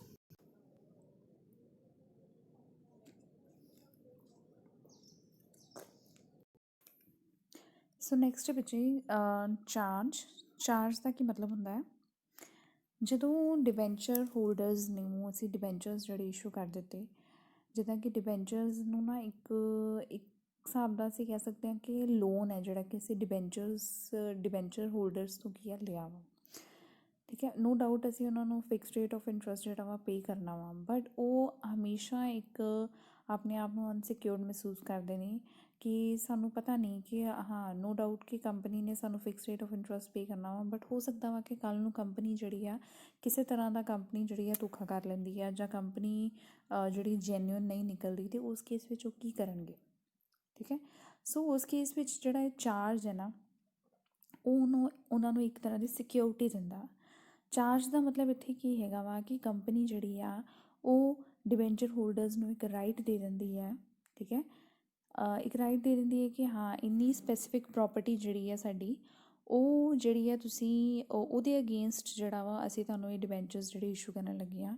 It means ਅਗਰ ਸਾਡੇ ਵੱਲੋਂ ਕਿਸੇ ਤਰ੍ਹਾਂ ਦੀ ਜਿਹੜੀ ਹੈ ਧੋਖਾ ਕੀਤਾ ਜਾਂਦਾ ਵਾ ਜਾਂ ਸਾਨੂੰ ਸਾਡੇ ਵੱਲੋਂ ਤੁਹਾਨੂੰ ਕੰਪਨੀ ਵੱਲੋਂ ਠੀਕ ਹੈ ਡਿਬੈਂਚਰ ਹੋਲਡਰ ਨੂੰ ਕਿਸੇ ਕਾਰਨ ਕਰਕੇ ਜਿਹੜਾ ਵਾ ਇੰਟਰਸਟ ਨਾ ਪੇ ਕੀਤਾ ਜਾਵੇ, ਤਾਂ ਉਸ ਕੇਸ ਵਿੱਚ ਕੀ ਆ ਉਹ ਜਿਹੜੇ ਡਿਬੈਂਚਰ ਹੋਲਡਰਸ ਨੇ ਦੇ can get there money back by selling that particular asset. So charge is an encumbrance to meet the obligation under the trust deed whereby a company agrees to mortgage a specific portion either by the way of first or second charge। ਇਹ ਅਸੀਂ ਦੇਖਾਂਗੇ ਅੱਗੇ fix ਤੇ first ਤੇ second charge ਕੀ ਹੈ। Such charge implies right of the lender to secure their payment from such asset from the liquidator। ਠੀਕ ਹੈ, it means ਅਤੇ ਕਿ ਜਿਹੜਾ ਡਿਬੈਂਚਰ ਹੋਲਡਰ ਹੈ ਉਹ ਆਪਣੇ ਆਪ ਨੂੰ ਸਿਕਿਉਰ ਮਹਿਸੂਸ ਕਰਦਾ ਵਾ ਜਦੋਂ ਉਹਦੀ ਜਿਹੜੀ ਪੇਮੈਂਟ ਆ ਜਿਹੜੀ ਕਿ ਉਹਨੇ ਕੰਪਨੀ ਤੋਂ ਰਿਸੀਵ ਕਰਨੀ ਆ ਉਹ ਕੀ ਆ ਸਿਕਿਉਰ ਹੋ ਜਾਂਦੀ ਆ। ਸੋ ਅਗਰ ਕੰਪਨੀ ਵਾਈਂਡ ਅਪ ਹੋ ਜਾਂਦੀ ਆ ਅਤੇ ਉਸ ਕੇਸ ਵਿੱਚ ਵੀ ਡਿਬੈਂਚਰ ਹੋਲਡਰ ਜਿਹੜਾ ਵਾ ਉਹ ਲਿਕੁਇਡੇਟਰ ਤੋਂ ਆਪਣਾ ਜਿਹੜਾ ਅਮਾਊਂਟ ਆ ਰਿਕਵਰ ਕਰ ਸਕਦਾ ਹੈ। ਸੋ ਦੋ ਤਰ੍ਹਾਂ ਦੇ ਚਾਰਜ ਹੁੰਦੇ ਨੇ, ਇੱਕ ਹੁੰਦਾ ਫਿਕਸ ਚਾਰਜ, ਇੱਕ ਹੁੰਦਾ ਫਲੋਟਿੰਗ ਚਾਰਜ। ਫਿਕਸ ਚਾਰਜ ਵਿੱਚ ਕੀ ਹੈ ਕਿ ਕੰਪਨੀ ਵੱਲੋਂ ਜਿਹੜੇ ਆਪਣੇ ਸਪੈਸੀਫਿਕ ਐਸੈਟਸ ਜਿਹੜੇ ਆ ਉਹ ਦੱਸ ਦਿੱਤੇ ਜਾਂਦੇ ਨੇ ਡਿਬੈਂਚਰ ਹੋਲਡਰ ਨੂੰ ਕਿ ਇਹ ਵਾਲੇ ਜਿਹੜੇ ਮੇਰੇ ਐਸੈਟਸ ਨੇ you can make the use of those assets. ਠੀਕ ਹੈ, ਇਹ ਐਸੈਟਸ ਜਿਹੜੇ ਨੇ ਇਹਨਾਂ ਦੇ ਅਗੇਂਸਟ ਜਿਹੜਾ ਵਾ ਉਹ ਚਾਰਜ ਕ੍ਰੀਏਟ ਕਰ ਦਿੱਤਾ ਗਿਆ ਵਾ। ਇਟ ਮੀਨਸ ਕਿ ਅਗਰ ਕੰਪਨੀ ਜਿਹੜੀ ਆ ਉਹ ਕੰਪਨੀ ਪੇਮੈਂਟ ਨਹੀਂ ਕਰ ਪਾਉਂਦੀ ਜਾਂ ਕੰਪਨੀ ਵੱਲੋਂ ਕਿਸੇ ਵੀ ਤਰ੍ਹਾਂ ਦਾ ਜਿਹੜਾ ਵਾ ਉਹ ਚੀਟਿੰਗ ਕੀਤੀ ਜਾਂਦੀ ਹੈ, ਤਾਂ ਉਸ ਕੇਸ ਵਿੱਚ ਡਿਬੈਂਚਰ ਹੋਲਡਰ ਜਿਹੜਾ ਵਾ ਉਹਨਾਂ ਸਪੈਸੀਫਿਕ ਐਸੈਟਸ ਨੂੰ ਕੀ ਆ ਸੇਲ ਕਰ ਸਕਦਾ ਵਾ। ਠੀਕ ਹੈ, ਇਹ ਉਹ ਐਸੈਟਸ ਹੋਣੇ ਚਾਹੀਦੇ ਆ। This charge is created against those assets which are held by the company for use in the business activities and not meant for sale. ठीक है, ਉਹ ਐਸੈਟਸ ਜਿਹੜੇ ਨੇ ਉਹ ਕੰਪਨੀ ਵੱਲੋਂ ਕਿਸੇ ਵੀ ਤਰ੍ਹਾਂ ਉਹਨਾਂ ਦਾ ਰੀਸੇਲ ਨਹੀਂ ਹੋ ਕਰੇਗੀ। That assets are actually meant or hold by the company for the purpose of conducting the business activities in its daily routine. ठीक है, सो ਇਹਦੇ ਵਿੱਚ ਨੈਕਸਟ ਆ ਜਾਂਦਾ first and second charge. First and second charge ਵਿੱਚ ਕੋਈ ਜ਼ਿਆਦਾ difference ਨਹੀਂ ਹੈ। ਫਸਟ ਚਾਰਜ ਦਾ ਮਤਲਬ ਪਹਿਲੋਂ ਕਿਹੜੇ ਐਸੈਟਸ ਯੂਜ਼ ਕੀਤੇ ਜਾਣਗੇ, ਫਿਰ ਦੂਜੇ ਨੰਬਰ 'ਤੇ ਕਿਹਨਾਂ ਦੀ ਟਰਨ ਆਏਗੀ। ਮਤਲਬ ਇਨ ਦ ਫਾਰਮ ਆਫ ਅਸੀਂ ਕਹਿ ਸਕਦੇ ਹਾਂ ਕਿ ਇਨ ਦ ਫਾਰਮ ਆਫ ਕੀ ਰੈਂਕ ਆਰਡਰ ਦੱਸ ਦਿੱਤਾ ਵਾ ਕਿ ਪੇਮੈਂਟ ਜਿਹੜੀ ਆ ਕਿੰਨਾ ਕ੍ਰੈਡੀਟਰਸ ਨੂੰ ਜਿਹੜੀ ਆ ਉਹ ਕਿੰਨਾ ਐਸੈਟਸ ਨੂੰ ਪਹਿਲਾਂ ਜਿਹੜੀ ਆ ਯੂਜ਼ ਕੀਤਾ ਜਾਏਗਾ। ਤੇ ਨੈਕਸਟ ਹੈ floating charge. Floating charge is a kind of security in which no specific asset is given, rather all the assets of the company, excluding those given to the secured creditors as specific charge, are under charge of such creditors. Floating charge ਵਿੱਚ ਕੀ ਆ ਉਹਨਾਂ ਨੇ mention ਨਹੀਂ ਕੀਤਾ ਕਿ ਕਿਹੜੇ assets ਜਿਹੜੇ ਆ ਉਹ ਜਿਹੜੇ ਆ ਯੂਜ਼ ਕਰ ਸਕਦੇ ਨੇ, ਜਿਨ੍ਹਾਂ ਦੇ ਅਗੇਂਸਟ ਕੀ ਆ ਉਹਨਾਂ ਨੂੰ ਚਾਰਜ ਦਿੱਤਾ ਗਿਆ ਵਾ। ਠੀਕ ਹੈ, ਅਸੀਂ ਇਹਦੇ ਵਿੱਚ ਐਗਜ਼ਾਮਪਲ ਇੱਕ ਲੈ ਲੈਂਦੇ ਹਾਂ। ਸਪੋਜ਼ ਕੋਈ A, B ਅਤੇ C ਕੰਪਨੀ ਹੈ। ਠੀਕ ਹੈ, ਉਸ ਕੰਪਨੀ ਨੇ ਡਿਬੈਂਚਰਸ ਜਿਹੜੇ ਇਸ਼ੂ ਕੀਤੇ ਨੇ 1 ਲੱਖ ਦੇ ਡਿਬੈਂਚਰਸ ਸਪੋਜ਼ ਉਹਨਾਂ ਨੇ ਇਸ਼ੂ ਕੀਤੇ ਨੇ। ਠੀਕ ਹੈ, ਅਗਰ ਅਸੀਂ ਫਿਕਸ ਚਾਰਜ ਦੀ ਗੱਲ ਕਰੀਏ, ਸਪੋਜ਼ ਉਹਨਾਂ ਨੇ ਕੰਪਨੀ ਕੋ ਕੋਈ ਬਿਲਡਿੰਗ ਹੈ। ਠੀਕ ਹੈ, ਕੰਪਨੀ को कोई बिल्डिंग है, कोई प्लांट एंड मशीनरी है, फर्नीचर है। ठीक है, 3 चीज़ां ने। सपोज कंपनी ने 1 ਲੱਖ ਦੀ ਜੇ ਅਗਰ ਡਿਬੈਂਚਰਸ ਇਸ਼ੂ ਕੀਤੇ ਨੇ, ਕੰਪਨੀ ਨੇ ਫਿਕਸ ਚਾਰਜ ਦਿੱਤਾ ਵਾ, ਕੰਪਨੀ ਨੇ ਫਿਕਸ ਚਾਰਜ ਅਗੇਂਸਟ ਦਾ ਬਿਲਡਿੰਗ ਅਤੇ ਪਲਾਂਟ ਐਂਡ ਮਸ਼ੀਨਰੀ ਦੇ ਦਿੱਤਾ ਵਾ। ਠੀਕ ਹੈ, ਅਤੇ ਇਹਦਾ ਮਤਲਬ ਕਿ ਫਿਕਸ ਚਾਰਜ ਦਾ ਮਤਲਬ ਕਿ ਅਗਰ ABC ਲਿਮਿਟਿਡ ਕੰਪਨੀ ਵੱਲੋਂ ਕਿਸੇ ਤਰ੍ਹਾਂ ਦਾ ਵੀ ਇਹਨਾਂ ਡਿਬੈਂਚਰ ਹੋਲਡਰਸ ਨੂੰ ਅਗਰ ਇੰਟਰਸਟ ਨਹੀਂ ਪੇ ਕੀਤਾ ਜਾਏਗਾ, ਅਤੇ ਉਹ ਕੰਪਨੀ ਦੀ ਜਿਹੜੀ ਆ ਉਹ ਕੰਪਨੀ ਦੀ ਬਿਲਡਿੰਗ ਅਤੇ ਪਲਾਂਟ ਐਂਡ ਮਸ਼ੀਨਰੀ ਨੂੰ ਯੂਜ਼ ਕਰ ਸਕਦੇ ਨੇ ਅਤੇ ਆਪਣਾ ਅਮਾਊਂਟ ਰਿਕਵਰ ਕਰ ਸਕਦੇ ਨੇ। ਠੀਕ ਹੈ, ਹੁਣ ਅਸੀਂ ਨੈਕਸਟ ਇਹਦੇ ਵਿੱਚ ਹੀ ਐਗਜ਼ਾਮਪਲ ਲੈਂਦੇ ਹਾਂ ਕਿ ਸੇਮ ਕੰਪਨੀ, ਇਹ ਹੋ ਗਿਆ ਫਿਕਸ ਚਾਰਜ। ਠੀਕ ਹੈ, ਮਤਲਬ ਉਹਦੇ ਵਿੱਚ ਦੱਸ ਦਿੱਤਾ ਗਿਆ, ਮੈਂਸ਼ਨ ਕਰ ਦਿੱਤਾ ਗਿਆ ਕਿ you can make the use of building and plant and machinery. ਠੀਕ ਹੈ, ਇਹਨਾਂ ਦੇ ਅਗੇਂਸਟ ਹੀ ਜਿਹੜਾ ਵਾ ਫਿਕਸ ਚਾਰਜ, ਇਹਦਾ ਮਤਲਬ ਉਹ ਡਿਬੈਂਚਰ ਹੋਲਡਰਸ ਜਿਹੜੇ ਆ ਉਹ ਫਰਨੀਚਰ ਨੂੰ ਯੂਜ਼ ਨਹੀਂ ਕਰ ਸਕਦੇ, ਕਿਉਂਕਿ ਫਰਨੀਚਰ ਜਿਹੜਾ ਉਹਨਾਂ ਨੇ ਮੈਂਸ਼ਨ ਨਹੀਂ ਕੀਤਾ। ਸਿਰਫ ਬਿਲਡਿੰਗ ਦੇ ਪਲਾਂਟ ਐਂਡ ਮਸ਼ੀਨਰੀ ਜਿਹੜੀ ਉਹਨਾਂ ਨੇ ਮੈਂਸ਼ਨ ਕੀਤੀ ਹੈ ਅੰਡਰ ਦਾ fix charge. So they can make the use of debenture holders can make the use of building and plant and machinery. Next ਹੈ ਫਲੋਟਿੰਗ ਚਾਰਜ। ਫਲੋਟਿੰਗ ਚਾਰਜ ਵਿੱਚ ਕੀ ਹੈ, ਉਹ ABC ਲਿਮਿਟਿਡ ਕੰਪਨੀ ਨੇ ਇਹ ਸਪੈਸੀਫਾਈ ਨਹੀਂ ਕੀਤਾ ਕਿ ਤੁਸੀਂ ਬਿਲਡਿੰਗ ਦੇ ਅਗੇਂਸਟ ਜਾਂ ਪਲਾਂਟ ਮਸ਼ੀਨਰੀ ਜਾਂ ਫਰਨੀਚਰ, ਉਹਨਾਂ ਨੇ ਕੁਛ ਵੀ ਨਹੀਂ ਸਪੈਸੀਫਾਈ ਕੀਤਾ। ਠੀਕ ਹੈ, ਇਹਦਾ ਮਤਲਬ ਡਿਬੈਂਚਰ ਹੋਲਡਰਸ ਜਿਹੜੇ ਵਾ ਉਹ ਇਹਨਾਂ ਨੂੰ ਸਾਰਿਆਂ ਨੂੰ ਯੂਜ਼ ਕਰ ਸਕਦੇ ਆ, ਕਿਸੇ ਨੂੰ ਵੀ ਜਿਹੜਾ ਵਾ ਸੇਲ ਕਰਕੇ ਆਪਣਾ ਅਮਾਊਂਟ ਜਿਹੜਾ ਵਾ ਰਿਕਵਰ ਕਰ ਸਕਦੇ ਆ, ਜਾਂ ਲਿਕੁਇਡੇਟਰ ਤੋਂ ਜਿਹੜਾ ਅਮਾਊਂਟ ਆ ਉਹ ਡਿਮਾਂਡ ਕਰ ਸਕਦੇ ਆ। ਬਟ ਜਿਹੜਾ ਉਹਨਾਂ ਨੇ ਦਿੱਤਾ ਵਾ ਇੱਥੇ ਲਿਖਿਆ this excluding those given to the secure creditors as specific charge. Suppose debenture holders ਤੋਂ ਇਲਾਵਾ ਕ੍ਰੈਡੀਟਰਸ ਕਿਹੜੇ ਹੁੰਦੇ ਆ, ਕ੍ਰੈਡੀਟਰਸ ਦਾ ਮਤਲਬ ਕੀ ਆ, ਜਿਹਨਾਂ ਤੋਂ ਅਸੀਂ ਉਧਾਰ ਲਿਆ ਹੁੰਦਾ ਵਾ। ਠੀਕ ਹੈ, ਉਹਨਾਂ ਤੋਂ ਅਸੀਂ ਪੈਸੇ ਉਧਾਰ ਲਏ ਹੋਏ ਆ ਅਤੇ ਉਹਨਾਂ ਦੇ ਕੋਲ ਅਸੀਂ ਸਪੋਜ਼ ਆਪਣਾ ਜਿਹੜੀ ਫਰਨੀਚਰ ਆ ਨਾ ਉਹ ਆਪਣਾ ਗਿਰਵੀ ਰੱਖਿਆ ਹੋਇਆ। ਇਹਦਾ ਮਤਲਬ ਕਿ ਉਹ ਫਰਨੀਚਰ ਤਾਂ ਪਹਿਲਾਂ ਹੀ ਉਹਨਾਂ ਦੇ ਮਤਲਬ ਉਹਨਾਂ ਦੇ ਹੋਲਡ ਵਿੱਚ ਆ, ਉਹਨਾਂ ਦੇ ਕਬਜ਼ੇ ਵਿੱਚ ਹੈ। ਅਸੀਂ ਜਿਹੜੇ ਡਿਬੈਂਚਰ ਹੋਲਡਰਸ ਆ ਉਹਨੂੰ ਅਸੀਂ ਯੂਜ਼ ਨਹੀਂ ਕਰ ਸਕਦੇ। ਸੋ ਅਸੀਂ ਸਿਰਫ ਕਿਹਨੂੰ ਯੂਜ਼ ਕਰਾਂਗੇ, ਬਿਲਡਿੰਗ ਨੂੰ ਯੂਜ਼ ਕਰਾਂਗੇ ਅਤੇ ਪਲਾਂਟ ਐਂਡ ਮਸ਼ੀਨਰੀ ਯੂਜ਼ ਕਰਾਂਗੇ। ਅਗਰ ਇਹ ਫਰਨੀਚਰ ਜਿਹੜਾ ਵਾ ਉਹ ਕੰਪਨੀ ਕੋਲ ਹੁੰਦਾ ਅਤੇ ਫਿਰ ਉਸ ਕੇਸ ਵਿੱਚ ਜਿਹੜਾ ਵਾ ਉਹ ਇਹਨੂੰ ਵੀ ਯੂਜ਼ ਕਰ ਸਕਦੇ ਸੀ। ਸੋ ਇਹਨੂੰ ਅਸੀਂ ਕਹਿ ਦਿੰਦੇ ਹਾਂ ਫਲੋਟਿੰਗ ਚਾਰਜ। ਇਹ ਹੋ ਗਿਆ, ਇੱਕ ਹੋ ਗਿਆ ਫਿਕਸ ਚਾਰਜ, ਇੱਕ ਹੋ ਗਿਆ ਫਲੋਟਿੰਗ ਚਾਰਜ। ਫਿਕਸ ਚਾਰਜ ਦਾ ਮਤਲਬ ਜਦੋਂ ਅਸੀਂ ਸਪੈਸੀਫਿਕ ਐਸੈਟਸ ਦੇ ਅਗੇਂਸਟ ਜਿਹੜਾ ਵਾ ਉਹ ਚਾਰਜ ਦੇ ਦਿੱਤਾ, ਐਸੈਟਸ ਜਿਹੜੇ ਸਪੈਸੀਫਾਈ ਕਰ ਦਿੱਤੇ। ਫਲੋਟਿੰਗ ਚਾਰਜ ਵਿੱਚ ਕੀ ਅਸੀਂ ਐਸੈਟ ਜਿਹੜਾ ਸਪੈਸੀਫਾਈ ਨਹੀਂ ਕੀਤਾ। ਆਈ ਹੋਪ ਤੁਹਾਨੂੰ ਸਾਰਿਆਂ ਨੂੰ ਕਲੀਅਰ ਹੋ ਰਿਹਾ ਹੋਏਗਾ। ਨੈਕਸਟ ਹੈ distinction between the share and debentures. ਇਹ ਬਹੁਤ ਸਿੰਪਲ ਹੈ ਅਤੇ ਬਹੁਤ ਇੰਪੋਰਟੈਂਟ ਹੈ ਸਾਡੇ ਵਾਸਤੇ। ਇਹਨੂੰ ਇਹ ਕੁਐਸਚਨ ਜਿਹੜਾ ਵਾ ਸਾਨੂੰ 4 ਮਾਰਕਸ ਵਿੱਚ ਜਿਹੜਾ ਪੁੱਛਿਆ ਜਾ ਸਕਦਾ ਹੈ। ਸਭ ਤੋਂ ਪਹਿਲਾਂ ਬੇਸਿਸ ਆਫ ਡਿਸਟਿੰਕਸ਼ਨ ਹੈ capital versus loan. Capital versus loan, shares ਜਿਹੜੇ ਆ, ਜਦੋਂ ਅਸੀਂ ਸ਼ੇਅਰਸ ਜਿਹੜੇ ਇਸ਼ੂ ਕਰਦੇ ਹਾਂ ਉਹ ਸਾਡੀ ਕੈਪੀਟਲ ਦਾ ਪਾਰਟ ਹੈ। So share is a part of owned capital. Owned capital ਮਤਲਬ ਆਪਣੀ ਕੈਪੀਟਲ। ਜਦੋਂ ਕਿ ਡਿਬੈਂਚਰਸ ਕੀ ਹੈ, ਡਿਬੈਂਚਰਸ ਕਨਸਟੀਟਿਊਟ ਆ ਲੋਨ। ਡਿਬੈਂਚਰਸ ਨੂੰ ਅਸੀਂ ਇੱਕ ਉਧਾਰ ਦੇ ਵਜੋਂ, ਇੱਕ ਲੋਨ ਦੇ ਤੌਰ 'ਤੇ ਜਿਹੜਾ ਵਾ ਲੈਂਦੇ ਹਾਂ। ਨੈਕਸਟ ਹੈ ਰਿਵਾਰਡ ਫॉर ਇਨਵੈਸਟਮੈਂਟ। ਇਹਦੇ ਵਿੱਚ ਸਾਨੂੰ ਸ਼ੇਅਰਸ ਦੇ ਵਿੱਚ ਕੀ ਹੈ, ਡਿਵੀਡੈਂਡ ਦਿੱਤਾ ਜਾਂਦਾ ਵਾ, ਇਹਦੇ ਵਿੱਚ ਕੀ ਆ, ਇੰਟਰਸਟ ਦਿੱਤਾ ਜਾਂਦਾ ਵਾ। Next fluctuations in the rate of reward. The rate of dividend may vary from year to year depending upon the profit decision of the board of directors. Shareholders, ਕਿਉਂਕਿ ਜਿਹੜੇ ਸ਼ੇਅਰਸ ਜਿਹੜੇ ਸਬਸਕ੍ਰਾਈਬ ਕਰਦੇ ਉਹਨਾਂ ਨੂੰ ਅਸੀਂ ਸ਼ੇਅਰ ਹੋਲਡਰਸ ਕਹਿੰਦੇ ਆ। Share holders ਨੂੰ ਕਿੰਨਾ ਅਮਾਊਂਟ ਦਿੱਤਾ ਜਾਣਾ ਵਾ ਉਹ ਡਿਪੈਂਡ ਕਰਦਾ ਵਾ ਹਰੇਕ ਸਾਲ ਕਿੰਨਾ ਪ੍ਰੋਫਿਟ ਹੋਇਆ। ਅਗਰ ਤਾਂ ਪ੍ਰੋਫਿਟ ਅੱਛਾ ਹੋਇਆ ਫਿਰ ਇਹਨਾਂ ਨੂੰ ਜਿਹੜਾ ਵਾ, ਅਗਰ ਕੁਛ ਬਚ ਜਾਂਦਾ ਵਾ, ਅਸੀਂ ਇਹਨਾਂ ਨੂੰ ਰੈਜ਼ੀਡੂਅਲਸ ਵੀ ਕਹਿ ਦਿੰਦੇ ਹਾਂ। ਜੇ ਕੁਛ ਅੱਛਾ ਬਚ ਜਾਂਦਾ ਵਾ ਫਿਰ ਉਹਨਾਂ ਨੂੰ ਜਿਹੜਾ ਅੱਛਾ ਦੇ ਦਿੱਤਾ ਜਾਏਗਾ। ਅਗਰ ਕਿਸੇ ਸਾਲ ਘੱਟ ਬਚ ਗਿਆ ਫਿਰ ਉਹਨਾਂ ਨੂੰ ਘੱਟ ਦਿੱਤਾ ਜਾਏਗਾ। ਮਤਲਬ ਇਹਨਾਂ ਦਾ ਕੀ ਹੈ, ਹਰ ਸਾਲ ਅਲੱਗ ਅਲੱਗ ਡਿਵੀਡੈਂਡ ਜਿਹੜਾ ਰੇਟ ਉਹ ਚੇਂਜ ਹੁੰਦਾ ਰਹਿੰਦਾ। ਬੋਰਡ ਆਫ ਡਾਇਰੈਕਟਰਸ ਜਿਹੜੇ ਆ ਉਹ ਡਿਸਾਈਡ ਕਰਦੇ ਆ। ਜਦੋਂ ਕਿ ਜਿਹੜਾ ਰੇਟ ਆਫ ਇੰਟਰਸਟ ਡਿਬੈਂਚਰਸ ਨੂੰ ਦਿੱਤਾ ਜਾਂਦਾ ਉਹ ਕੀ ਹੈ, ਫਿਕਸਡ ਹੁੰਦਾ ਵਾ। ਨੈਕਸਟ ਹੈ charge versus appropriation. Dividend on shares is an appropriation of profit. It cannot be made if there is no profit. ਅਸੀਂ ਪਹਿਲਾਂ ਹੀ ਪੜ੍ਹ ਚੁੱਕੇ ਹਾਂ, ਠੀਕ ਹੈ। ਤੁਸੀਂ +1 ਵਿੱਚ ਵੀ ਕੀਤਾ ਹੈ ਕਿ ਸ਼ੇਅਰ ਹੋਲਡਰਸ ਕੀ ਆ, ਓਨਰਸ ਮੰਨੇ ਜਾਂਦੇ ਆ। ਸ਼ੇਅਰ ਹੋਲਡਰਸ ਨੂੰ ਜਿਹੜਾ ਪ੍ਰੋਫਿਟ ਤਾਂ ਦਿੱਤਾ ਜਾਏਗਾ ਅਗਰ ਸਾਡੇ ਕੋਲ ਸਫੀਸ਼ੀਐਂਟ ਪ੍ਰੋਫਿਟ ਹੈਗੇ ਨੇ, ਠੀਕ ਹੈ। ਅਤੇ ਕੰਪਨੀ ਦੇ ਬੋਰਡ ਆਫ ਡਾਇਰੈਕਟਰਸ ਨੇ ਡਿਸਾਈਡ ਕੀਤਾ ਵਾ ਕਿ ਉਹਨੇ ਇਸ ਵਾਰੀ ਕੀ ਡਿਵੀਡੈਂਡ ਪੇ ਕਰਨਾ ਵਾ। ਅਗਰ ਉਹਨਾਂ ਨੇ ਕਿਹਾ ਵਾ ਕਿ ਨਹੀਂ, ਅਸੀਂ ਇਹਨੂੰ ਕੀ ਆ ਰਿਜ਼ਰਵ ਦੇ ਤੌਰ 'ਤੇ ਰੱਖਣਾ ਹੈਗਾ, ਰਿਜ਼ਰਵ ਕੈਪੀਟਲ ਰੱਖਣੀ ਅਸੀਂ, ਫਿਰ ਉਹ ਨਹੀਂ ਦਿੱਤਾ ਜਾਏਗਾ। ਸੋ ਇਹਨੂੰ ਅਸੀਂ ਐਪਰੋਪ੍ਰੀਏਸ਼ਨ ਆਫ ਪ੍ਰੋਫਿਟ ਕਹਿ ਸਕਦੇ ਹਾਂ। ਅਸੀਂ ਪ੍ਰੋਫਿਟ ਐਂਡ ਲੋਸ ਐਪਰੋਪ੍ਰੀਏਸ਼ਨ ਅਕਾਊਂਟ ਬਣਾਉਂਦੇ ਹਾਂ।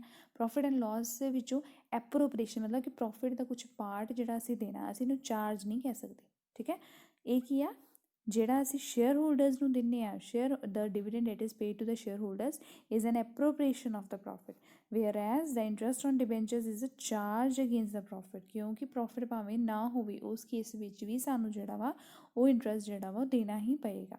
ਸੋ debenture, the payment that is made by the company to the debenture holders in the form of interest is actually the charge against the company. It is not the appropriation of profit. ठीक है, बहुत important question है। 1 mark ਵਿੱਚ ਵੀ ਤੁਹਾਨੂੰ ਪੁੱਛਿਆ ਜਾ ਸਕਦਾ ਵਾ ਕਿ dividend paid to the shareholders is what? Appropriation, it's a charge, it's charge or appropriation or none of the above। ਠੀਕ ਹੈ, ਤੁਹਾਨੂੰ ਪਤਾ ਹੋਣਾ ਚਾਹੀਦਾ ਹੈ ਕਿ ਕੀ ਹੈ, ਠੀਕ ਹੈ। ਸ਼ੇਅਰ ਹੋਲਡਰਸ ਨੂੰ ਜਿਹੜਾ ਡਿਵੀਡੈਂਡ ਪੇ ਕਰਦੇ ਆ it's a appropriation, whereas the payment made to the debenture holders it's a charge. Next ਹੈ priority as to the payment of interest or dividend. ਕਿਹਨੂੰ ਪ੍ਰਾਇਓਰਿਟੀ ਦਿੱਤੀ ਜਾਂਦੀ ਹੈ? ਡਿਬੈਂਚਰ ਹੋਲਡਰਸ ਨੂੰ ਆਬਵੀਅਸ ਦਿੱਤੀ ਜਾਏਗੀ। ਡਿਵੀਡੈਂਡ ਦੀ ਪੇਮੈਂਟ ਵਾਸਤੇ ਸ਼ੇਅਰ ਹੋਲਡਰਸ ਨੂੰ ਕਿਸੇ ਤਰ੍ਹਾਂ ਦੀ ਵੀ ਜਿਹੜੀ ਹੈ ਪ੍ਰਾਇਓਰਿਟੀ ਨਹੀਂ ਦਿੱਤੀ ਜਾਂਦੀ। Payment of dividend gets no priority over the payment of interest.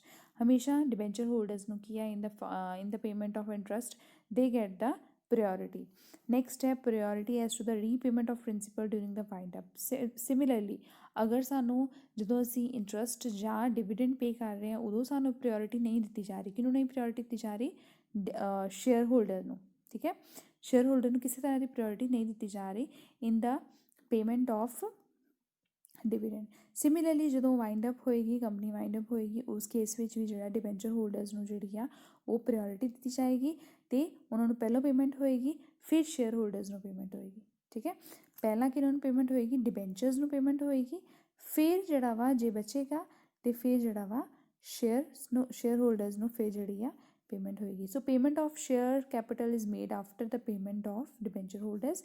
Payment of debentures is made before the payment to the shareholder. Share holders ਨੂੰ ਜਿਹੜੀ ਪੇਮੈਂਟ ਆ ਉਹ ਪਹਿਲਾਂ ਕੀਤੀ ਜਾਏਗੀ। ਨੈਕਸਟ ਪੁਆਇੰਟ ਜਿਹੜਾ ਹੈ ਸਾਡੇ ਕੋਲ ਉਹ ਹੈ secured by charge. Secured by charge ਅਸੀਂ ਕਰ ਚੁੱਕੇ ਹਾਂ। Shares are not secured by charge.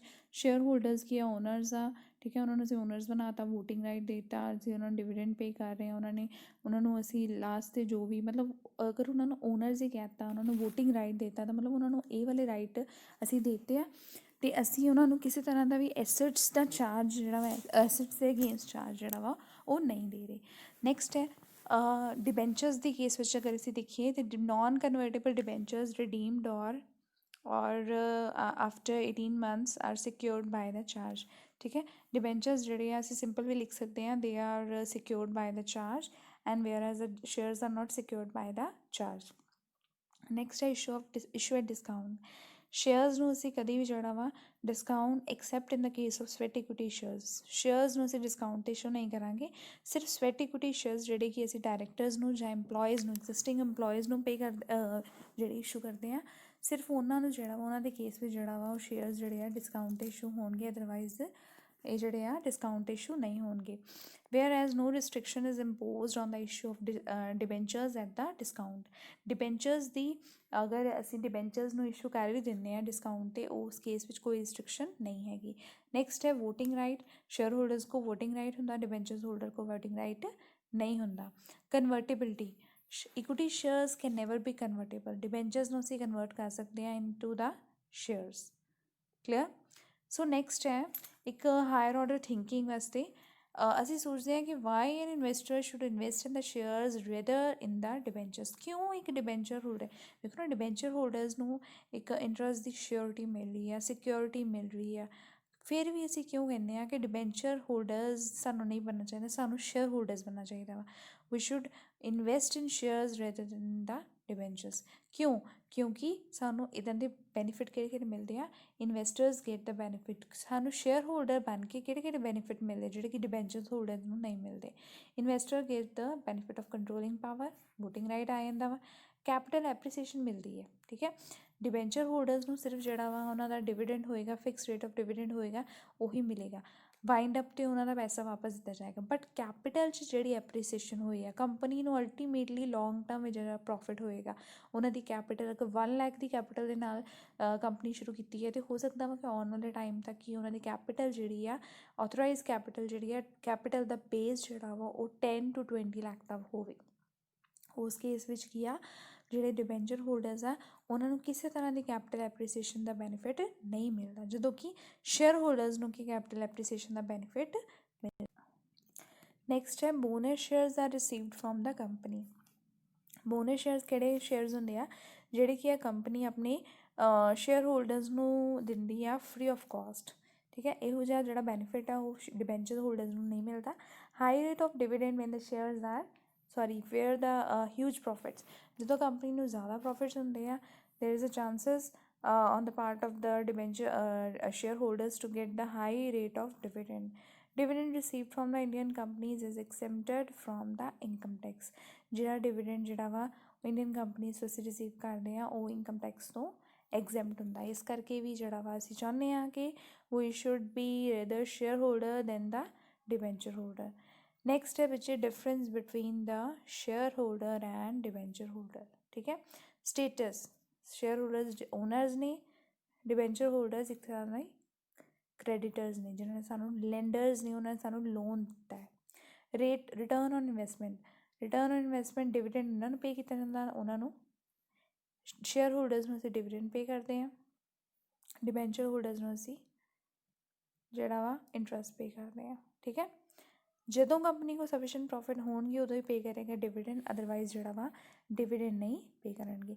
ਜਦੋਂ ਕਿ ਡਿਬੈਂਚਰ ਹੋਲਡਰਸ ਦੇ ਕੇਸ ਵਿੱਚ ਕੀ ਆ, ਅਗਰ ਸਾਡੇ ਕੋਲ ਪ੍ਰੋਫਿਟ ਨਹੀਂ ਵੀ ਹੈਗਾ ਫਿਰ ਵੀ ਜਿਹੜਾ ਸਾਨੂੰ ਪੇ ਕਰਨਾ ਪਏਗਾ। ਸਿਕਿਉਰਿਟੀ, ਨੈਕਸਟ ਹੈ ਸਿਕਿਉਰਿਟੀ। ਸ਼ੇਅਰ ਹੋਲਡਰਸ ਆਰ ਅਨਸਿਕਿਉਰਡ, ਉਹ ਅਨਸਿਕਿਉਰਡ ਹੀ ਰਹਿੰਦੇ ਨੇ, ਜਦੋਂ ਕਿ ਡਿਬੈਂਚਰ ਹੋਲਡਰਸ ਦੇ ਆਰ ਮਤਲਬ ਉਹਨਾਂ ਨੂੰ ਕੀ ਹੈ, ਸਿਕਿਉਰਡ ਹੁੰਦੇ ਆ। ਫਿਕਸਡ ਚਾਰਜ, ਫਲੋਟਿੰਗ ਚਾਰਜ ਅਸੀਂ ਕਰ ਚੁੱਕੇ ਹਾਂ। ਨੈਕਸਟ ਹੈ repayment. Except redeemable preference shares cannot be share capital is not repaid without legal formalities. ਠੀਕ ਹੈ।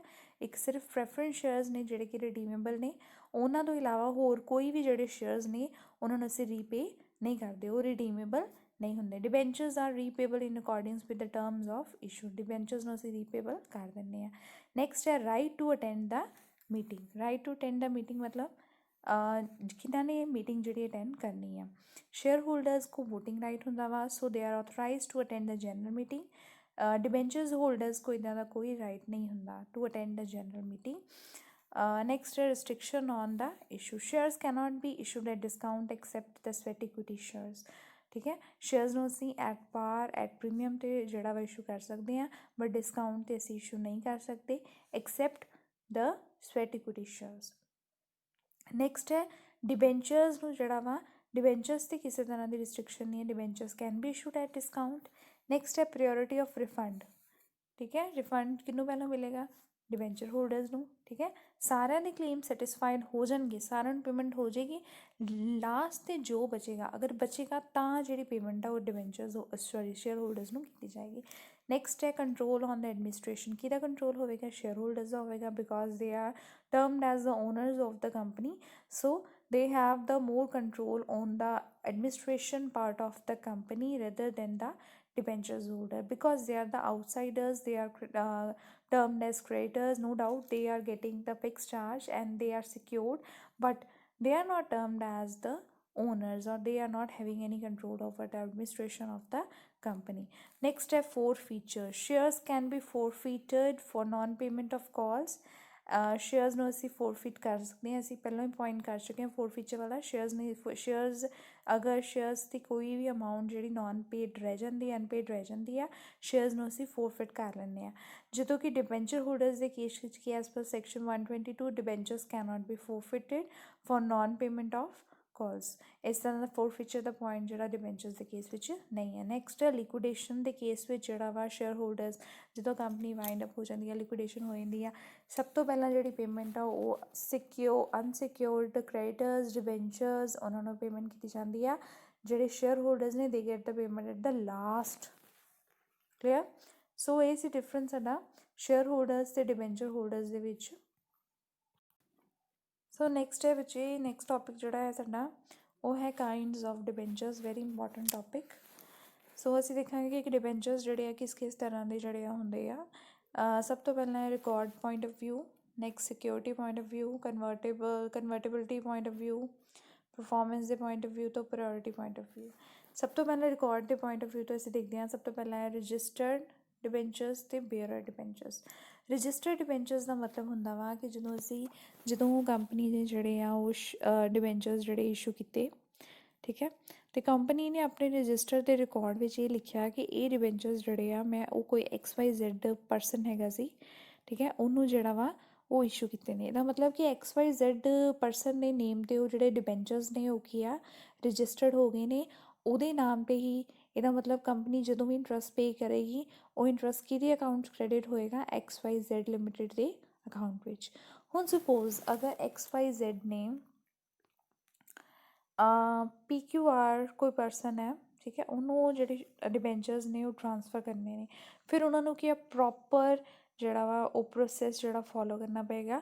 ਸਭ ਤੋਂ ਪਹਿਲਾਂ ਉਹਨਾਂ ਨੂੰ ਉਹ ਡਿਬੈਂਚਰਸ 'ਤੇ ਜਿਹੜਾ ਵਾ ਨਾਮ ਜਿਹੜਾ ਕੀ ਹੈ ਰਜਿਸਟਰ 'ਤੇ ਨਾਮ ਚੇਂਜ ਕਰਵਾਉਣਾ ਪਏਗਾ ਕਿ ਉਹ ਜਿਹੜੇ ਡਿਬੈਂਚਰਸ ਨੇ ਉਹਨਾਂ ਨੂੰ ਅਸੀਂ XYZ ਤੋਂ ਕਿੰਨਾ ਕਰਨਾ ਪਏਗਾ? PQR। ਇਹਦਾ ਮਤਲਬ ਕਿ ਉਹਨਾਂ ਨੂੰ ਪ੍ਰੋਪਰ ਇੱਕ ਚੈਨਲ ਯੂਜ਼ ਕਰਕੇ ਉਹ ਡਿਬੈਂਚਰਸ 'ਤੇ ਜਿਹੜੀ ਉਹਨਾਂ ਦੀ ਓਨਰਸ਼ਿਪ ਆ, ਜਿਹੜੇ ਕਿ ਰਜਿਸਟਰ 'ਤੇ ਚੜ੍ਹੇ ਹੋਏ ਹੈ, ਉਹਨੂੰ ਕੀ ਪ੍ਰੋਪਰ ਚੇਂਜ ਕਰਵਾਉਣਾ ਪਏਗਾ, ਤਾਂ ਹੀ ਜਿਹੜਾ ਉਹ ਟ੍ਰਾਂਸਫਰ ਹੋ ਸਕਦਾ। ਸੋ ਰਜਿਸਟਰਡ ਡਿਬੈਂਚਰਸ ਕਿਹੜੇ ਹੋਏ? ਜਿਨ੍ਹਾਂ 'ਤੇ ਕਿ ਪ੍ਰੋਪਰ ਨਾਮ, ਜਿੱਥੇ ਕਿ ਰਜਿਸਟਰ ਜਿਹਦਾ ਨਾਮ ਰਜਿਸਟਰ 'ਤੇ ਲਿਖਿਆ ਗਿਆ ਵਾ ਕਿ ਇਹ ਡਿਬੈਂਚਰਸ ਇਹਨੂੰ ਇਸ਼ੂ ਹੋਏ ਆ। ਉਸ ਕੇਸ ਵਿੱਚ ਇਹ ਹੁੰਦਾ ਵਾ ਕਿ ਇੰਟਰਸਟ ਜਿਹੜਾ ਵਾ, ਇੰਟਰਸਟ ਪੇਮੈਂਟ ਵੇਲੇ ਸਾਨੂੰ ਕੋਈ ਪ੍ਰੋਬਲਮ ਨਹੀਂ ਆਉਂਦੀ। ਇੰਟਰਸਟ ਪੇਮੈਂਟ ਜਿਹੜੀ ਆ ਉਹਨੂੰ ਹੁੰਦੀ ਹੈ ਜਿਹਦਾ ਨਾਮ ਰਜਿਸਟਰ 'ਤੇ ਹੋਏਗਾ। ਅਗਰ ਉਹਨਾਂ ਡਿਬੈਂਚਰਸ ਨੂੰ ਜਿਹੜਾ ਕਿਸੇ ਹੋਰ ਨੂੰ ਟ੍ਰਾਂਸਫਰ ਕੀਤਾ ਵੀ ਗਿਆ ਵਾ ਤੇ ਉਹਦੇ ਅਕੋਰਡਿੰਗ ਜਿਹੜਾ ਨਾਮ ਚੇਂਜ ਕਰਾਇਆ ਜਾਏਗਾ, ਰਜਿਸਟਰ 'ਤੇ ਨਾਮ ਚੇਂਜ ਕਰਾਇਆ ਜਾਏਗਾ। ਨੈਕਸਟ ਹੈ ਬੇਅਰਰ ਡਿਬੈਂਚਰ।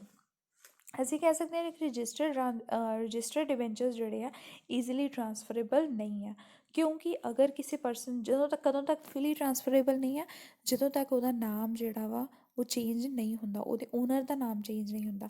ਪਹਿਲਾਂ ਸਾਨੂੰ ਪ੍ਰੋਪਰ ਜਿਹੜਾ ਰੂਟ ਫੋਲੋ ਕਰਨਾ ਪਏਗਾ, ਤਾਂ ਹੀ ਜਿਹੜਾ ਵਾ ਅਸੀਂ ਇਹਦੇ ਡਿਬੈਂਚਰਸ ਜਿਹੜੇ ਆ ਉਹ ਉਹਨਾਂ ਨੂੰ ਕੀ ਆ ਜਿਹੜਾ ਕਿਸੇ ਹੋਰ ਨੂੰ ਟ੍ਰਾਂਸਫਰ ਕਰ ਸਕਦੇ ਹਾਂ। ਜਦੋਂ ਕਿ ਬੇਅਰਰ ਡਿਬੈਂਚਰਸ ਕੀ ਆ, bearer debenture is one which is payable to the bearer of the debentures. It is freely transferable by mere delivery. No record of holder of such debentures is kept by the company. Interest on such debentures is payable through interest coupons. So bearer debenture ਵਿੱਚ ਕੀ ਆ, ਕਿਸੇ ਤਰ੍ਹਾਂ ਦਾ ਨਾਮ ਜਿਹੜਾ ਵਾ ਉਹ ਨਹੀਂ ਲਿਖਿਆ ਗਿਆ, ਕੋਈ ਰਜਿਸਟਰ 'ਤੇ ਨਾਮ ਨਹੀਂ ਚੜਾਇਆ ਗਿਆ। ਇਹਦਾ ਮਤਲਬ ਕਿ ਉਹ ਡਿਬੈਂਚਰਸ ਜਿਸ ਟਾਈਮ 'ਤੇ ਜਿਸ ਪਰਸਨ ਕੋਲ ਅਵੇਲੇਬਲ ਨੇ, ਇੰਟਰਸਟ ਜਿਹੜਾ ਵਾ ਉਹਨਾਂ ਨੂੰ ਹੀ ਪੇ ਕੀਤਾ ਜਾਏਗਾ। ਸਪੋਜ਼ ਅਗਰ ਇਹ ਪਰਸਨ ਨੇ ਕੋਈ ਡਿਬੈਂਚਰਸ ਖਰੀਦੇ ਹੋਏ ਸੀ, ਠੀਕ ਹੈ, ਬਟ ਉਹ ਕਿਉਂਕਿ ਬੇਅਰਰ ਡਿਬੈਂਚਰ ਆ, ਸਪੋਜ਼ ਉਹ ਡਿਬੈਂਚਰਸ ਜਿਹੜੇ ਆ ਉਹਦੇ ਕੋਲ ਗੁੰਮ ਹੋ ਗਏ ਨੇ ਅਤੇ ਕੋਈ ਬੀ ਪਰਸਨ ਹੈ ਉਹਦੇ ਕੋਲ ਪਹੁੰਚ ਗਏ ਨੇ, ਜਾਂ ਉਹਨੇ ਜਿਹੜਾ ਇਹ ਪਰਸਨ ਨੇ ਬੀ ਪਰਸਨ ਨੂੰ ਜਿਹੜੇ ਉਹ ਡਿਬੈਂਚਰਸ ਦੇ ਦਿੱਤੇ ਨੇ, ਅਤੇ ਅਸੀਂ ਕਹਾਂਗੇ ਕਿ ਹੁਣ ਜਿਹੜਾ ਇੰਟਰਸਟ ਆ ਹੁਣ ਏ ਨਹੀਂ ਰਿਸੀਵ ਕਰੇਗਾ, ਹੁਣ ਕੌਣ ਰਿਸੀਵ ਕਰੇਗਾ? ਬੀ ਰਿਸੀਵ ਕਰੇਗਾ, ਕਿਉਂਕਿ ਉਹ ਜਿਹੜੇ ਡਿਬੈਂਚਰਸ ਨੇ ਉਹ ਉਹਦੇ ਕੋਲ ਨੇ। ਠੀਕ ਹੈ, ਇਹਦਾ ਮਤਲਬ ਜਿਹੜੀ ਬੇਅਰਰ ਡਿਬੈਂਚਰਸ ਨੇ ਦੇ can be freely transferable by mere delivery. ਮਤਲਬ ਅਗਰ ਏ ਪਰਸਨ ਕੋ ਡਿਬੈਂਚਰ ਸੀ, ਉਹਨੇ ਕਿਹੜਾ ਵਾ ਏ ਪਰਸਨ ਤੋਂ ਬੀ ਪਰਸਨ ਕੋ ਕਿੱਦਾਂ ਚੱਲ ਗਏ? ਜਦੋਂ ਉਹਨੇ ਉਹ ਡਿਬੈਂਚਰਸ ਜਿਹੜੇ ਉਹ ਡਿਬੈਂਚਰਸ ਦੇ ਜਿਹੜੇ ਡਾਕੂਮੈਂਟ ਨੇ ਉਹਨੂੰ ਕੀ ਆ ਫੜਾ ਦਿੱਤੇ, ਉਦੋਂ ਹੀ ਉਹ ਜਿਹੜੇ ਡਿਬੈਂਚਰਸ ਆ ਉਹ ਕਿਹਦੇ ਹੋ ਗਏ? ਬੀ ਪਰਸਨ ਦੇ ਹੋ ਗਏ। ਨੈਕਸਟ ਹੈ ਬੱਚੇ ਸਿਕਿਉਰਿਟੀ ਦੇ ਪੁਆਇੰਟ ਆਫ ਵਿਊ ਤੋਂ। ਸਿਕਿਉਰਿਟੀ ਦੇ ਪੁਆਇੰਟ ਆਫ ਵਿਊ ਤੋਂ ਦੋ ਤਰ੍ਹਾਂ ਦੇ ਡਿਬੈਂਚਰਸ ਨੇ, ਇੱਕ ਹੈ ਅਨਸਿਕਿਉਰਡ ਡਿਬੈਂਚਰਸ, ਇੱਕ ਨੇ ਮੋਰਟਗੇਜ ਡਿਬੈਂਚਰਸ। ਅਨਸਿਕਿਉਰਡ ਡਿਬੈਂਚਰਸ ਕਿਹੜੇ ਹੁੰਦੇ ਨੇ? ਜਿਨ੍ਹਾਂ ਦੇ ਅਗੇਂਸਟ ਸਾਨੂੰ ਕਿਸੇ ਤਰ੍ਹਾਂ ਦੇ ਵੀ ਐਸਟਸ, ਕੰਪਨੀ ਦੇ ਐਸਟਸ ਦੀ ਸਿਕਿਉਰਿਟੀ ਨਹੀਂ ਦਿੱਤੀ ਗਈ। ਇਹਦਾ ਮਤਲਬ ਅਸੀਂ ਡਿਬੈਂਚਰਸ ਖਰੀਦ ਤਾਂ ਲਈ, ਅਗਰ ਕੰਪਨੀ ਕੋਲ ਸਫੀਸ਼ੀਐਂਟ ਪ੍ਰੋਫਿਟ ਹੈਗਾ ਵਾ, ਕੰਪਨੀ ਪੇ ਕਰ ਰਹੀ ਹੈ, ਇਨ ਕੇਸ ਕੰਪਨੀ ਫਰੋਡ ਹੋ ਗਈ ਆ ਅਤੇ ਕੰਪਨੀ ਨੇ ਪੇਮੈਂਟ ਨਹੀਂ ਕੀਤੀ, ਉਸ ਕੇਸ ਵਿੱਚ ਸਾਡੇ ਡਿਬੈਂਚਰਸ ਜਿਹੜੇ ਨੇ ਟੋਟਲੀ ਅਨਸਿਕਿਉਰਡ ਨੇ। ਇਹਦਾ ਮਤਲਬ ਕਿ ਤੁਸੀਂ ਉਸ ਕੰਪਨੀ ਦੇ ਕੋਈ ਐਸੈਟਸ ਵਗੈਰਾ 'ਤੇ ਕੋਈ ਆਪਣਾ ਪਰਸਨਲ ਚਾਰਜ ਨਹੀਂ ਕਰ ਸਕਦੇ ਕਿ ਤੁਹਾਨੂੰ ਅਮਾਊਂਟ ਰਿਕਵਰ ਕਰਨ ਵਾਸਤੇ ਉਹ ਕੰਪਨੀ ਨੂੰ ਤੁਸੀਂ ਸਿਊ ਕਰ ਰਹੇ ਹੋ ਕਿ ਤੁਸੀਂ ਆਪਣੀ ਤੁਸੀਂ ਸਾਨੂੰ ਪੇਮੈਂਟ ਕਰੋ ਹੀ ਕਰੋ। So those debentures which are not secured are called naked debentures. They do not carry any charge on the assets of the company. In the event of winding up, the holders of these shares are treated at par with unsecured creditors. ਇਹਨਾਂ ਨੂੰ ਕੀ unsecured creditors ਵਾਂਗੂ ਹੀ treat ਕੀਤਾ ਜਾਏਗਾ ਅਗਰ company wind up ਹੁੰਦੀ ਆ। Companies of very good standing are able to issue this type of debentures. These debentures are not very common. ਠੀਕ ਹੈ, ਕਿਉਂਕਿ ਅੱਜ ਕੱਲ੍ਹ ਕੀ ਹੈ, ਜਿਹੜਾ ਵੀ ਡਿਬੈਂਚਰਸ ਜਿਹੜਾ ਵਾ ਉਹ ਲਏਗਾ ਉਹ ਚਾਹੇਗਾ ਕਿ ਉਹਦੇ ਡਿਬੈਂਚਰਸ ਜਿਹੜੇ ਆ ਸਿਕਿਉਰਡ ਡਿਬੈਂਚਰਸ ਹੋਣ। ਸੋ ਅਨਸਿਕਿਉਰਡ ਡਿਬੈਂਚਰਸ ਜਿਹੜੇ ਆ ਉਹ ਅਨਸਿਕਿਉਰਡ ਕ੍ਰੈਡੀਟਰਸ ਵਾਂਗੂ ਹੀ ਹੁੰਦੇ ਆ, ਜਿਨ੍ਹਾਂ ਨੂੰ ਕੀ ਆ ਕਿਸੇ ਵੀ ਤਰ੍ਹਾਂ ਕੰਪਨੀ ਦਾ ਜਿਹੜਾ ਚਾਰਜ ਵਾ ਨਹੀਂ ਦਿੱਤਾ ਗਿਆ। ਨੈਕਸਟ ਹੈ ਮੋਰਟਗੇਜ ਡਿਬੈਂਚਰਸ। ਜਿਹੜਾ ਅਸੀਂ ਕੀਤਾ ਹੋਇਆ ਪਹਿਲਾਂ ਮੋਰਟਗੇਜ ਡਿਬੈਂਚਰਸ ਚਾਰਜ ਅਸੀਂ ਕੀਤਾ ਉਸੇ ਤਾਂ ਨਹੀਂ ਹੈ ਮੋਰਟਗੇਜ, ਜਿਹਦੇ ਵਿੱਚ ਕੀ ਹੈ ਕੰਪਨੀ ਨੇ ਜਿਹੜੇ ਡਿਬੈਂਚਰਸ ਇਸ਼ੂ ਕੀਤੇ ਨੇ they are either secured by the fixed charge or the floating charge. Fix charge ਵਿੱਚ ਕੀ ਆ ਉਹਨਾਂ ਨੇ ਦੱਸਿਆ ਹੋਇਆ ਵਾ ਕਿ ਕਿਹੜੇ ਸਪੈਸੀਫਿਕ ਐਸੈਟਸ ਜਿਨ੍ਹਾਂ ਦੇ ਅਗੇਂਸਟ ਕੀ ਆ ਉਹ ਜਿਹੜੀ ਪੇਮੈਂਟ ਦੀ ਜਿਹੜੀ ਇੰਟਰਸਟ ਦੀ ਪੇਮੈਂਟ ਆ ਉਹਦਾ charge they can recover. Floating charge ਵਿੱਚ ਕੀ ਉਹਨਾਂ ਨੇ ਨਹੀਂ ਜਿਹੜਾ ਉਹ ਕਿਹੜੇ ਸਪੈਸੀਫਿਕ ਐਸੈਟਸ ਹੈਗੇ ਨੇ ਉਹ ਨਹੀਂ ਦੱਸਿਆ। ਸੋ ਇਹਨਾਂ ਨੂੰ ਐਸੈਟਸ ਨੂੰ ਅਸੀਂ ਇਹਨਾਂ ਡਿਬੈਂਚਰਸ ਨੂੰ ਅਸੀਂ ਜਿਹੜਾ ਫਿਰ ਵੀ ਜਿਹੜਾ ਸਿਕਿਉਰਡ ਮੰਨਾਂਗੇ ਕਿਉਂਕਿ ਉਹਨਾਂ ਦੇ ਅਗੇਂਸਟ ਐਟਲੀਸਟ ਚਾਰਜ ਦਿੱਤਾ ਹੋਇਆ, ਭਾਵੇਂ ਉਹ ਫਿਕਸਡ ਹੈ ਭਾਵੇਂ ਫਲੋਟਿੰਗ ਹੈ। ਨੈਕਸਟ ਹੈ ਬੱਚੇ ਕਨਵਰਟੇਬਿਲਿਟੀ point of view. Convertible debentures ਤੇ convertible debentures ਕਿਹੜੇ ਨੇ? those debentures holders which are given the option to convert the debentures into equity shares after a specified period। ਮਤਲਬ ਇਹ ਡਿਬੈਂਚਰਸ ਨੂੰ ਅਸੀਂ ਕੀ ਆਪਸ਼ਨ ਦੇ ਦਿੱਤਾ ਵਾ that these debenture holders can convert their equity shares into the their debentures into the equity shares।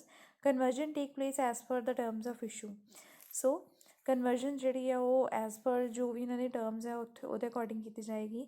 Compulsory ਹੋ ਸਕਦੀ ਆ, ਆਪਸ਼ਨਲ ਹੋ ਸਕਦੀ ਹੈ। ਇਹਦੀਆਂ ਅੱਗੋਂ ਟੂ ਟਾਈਪਸ ਨੇ, fully convertible debentures when the entire amount of debentures is convertible into share.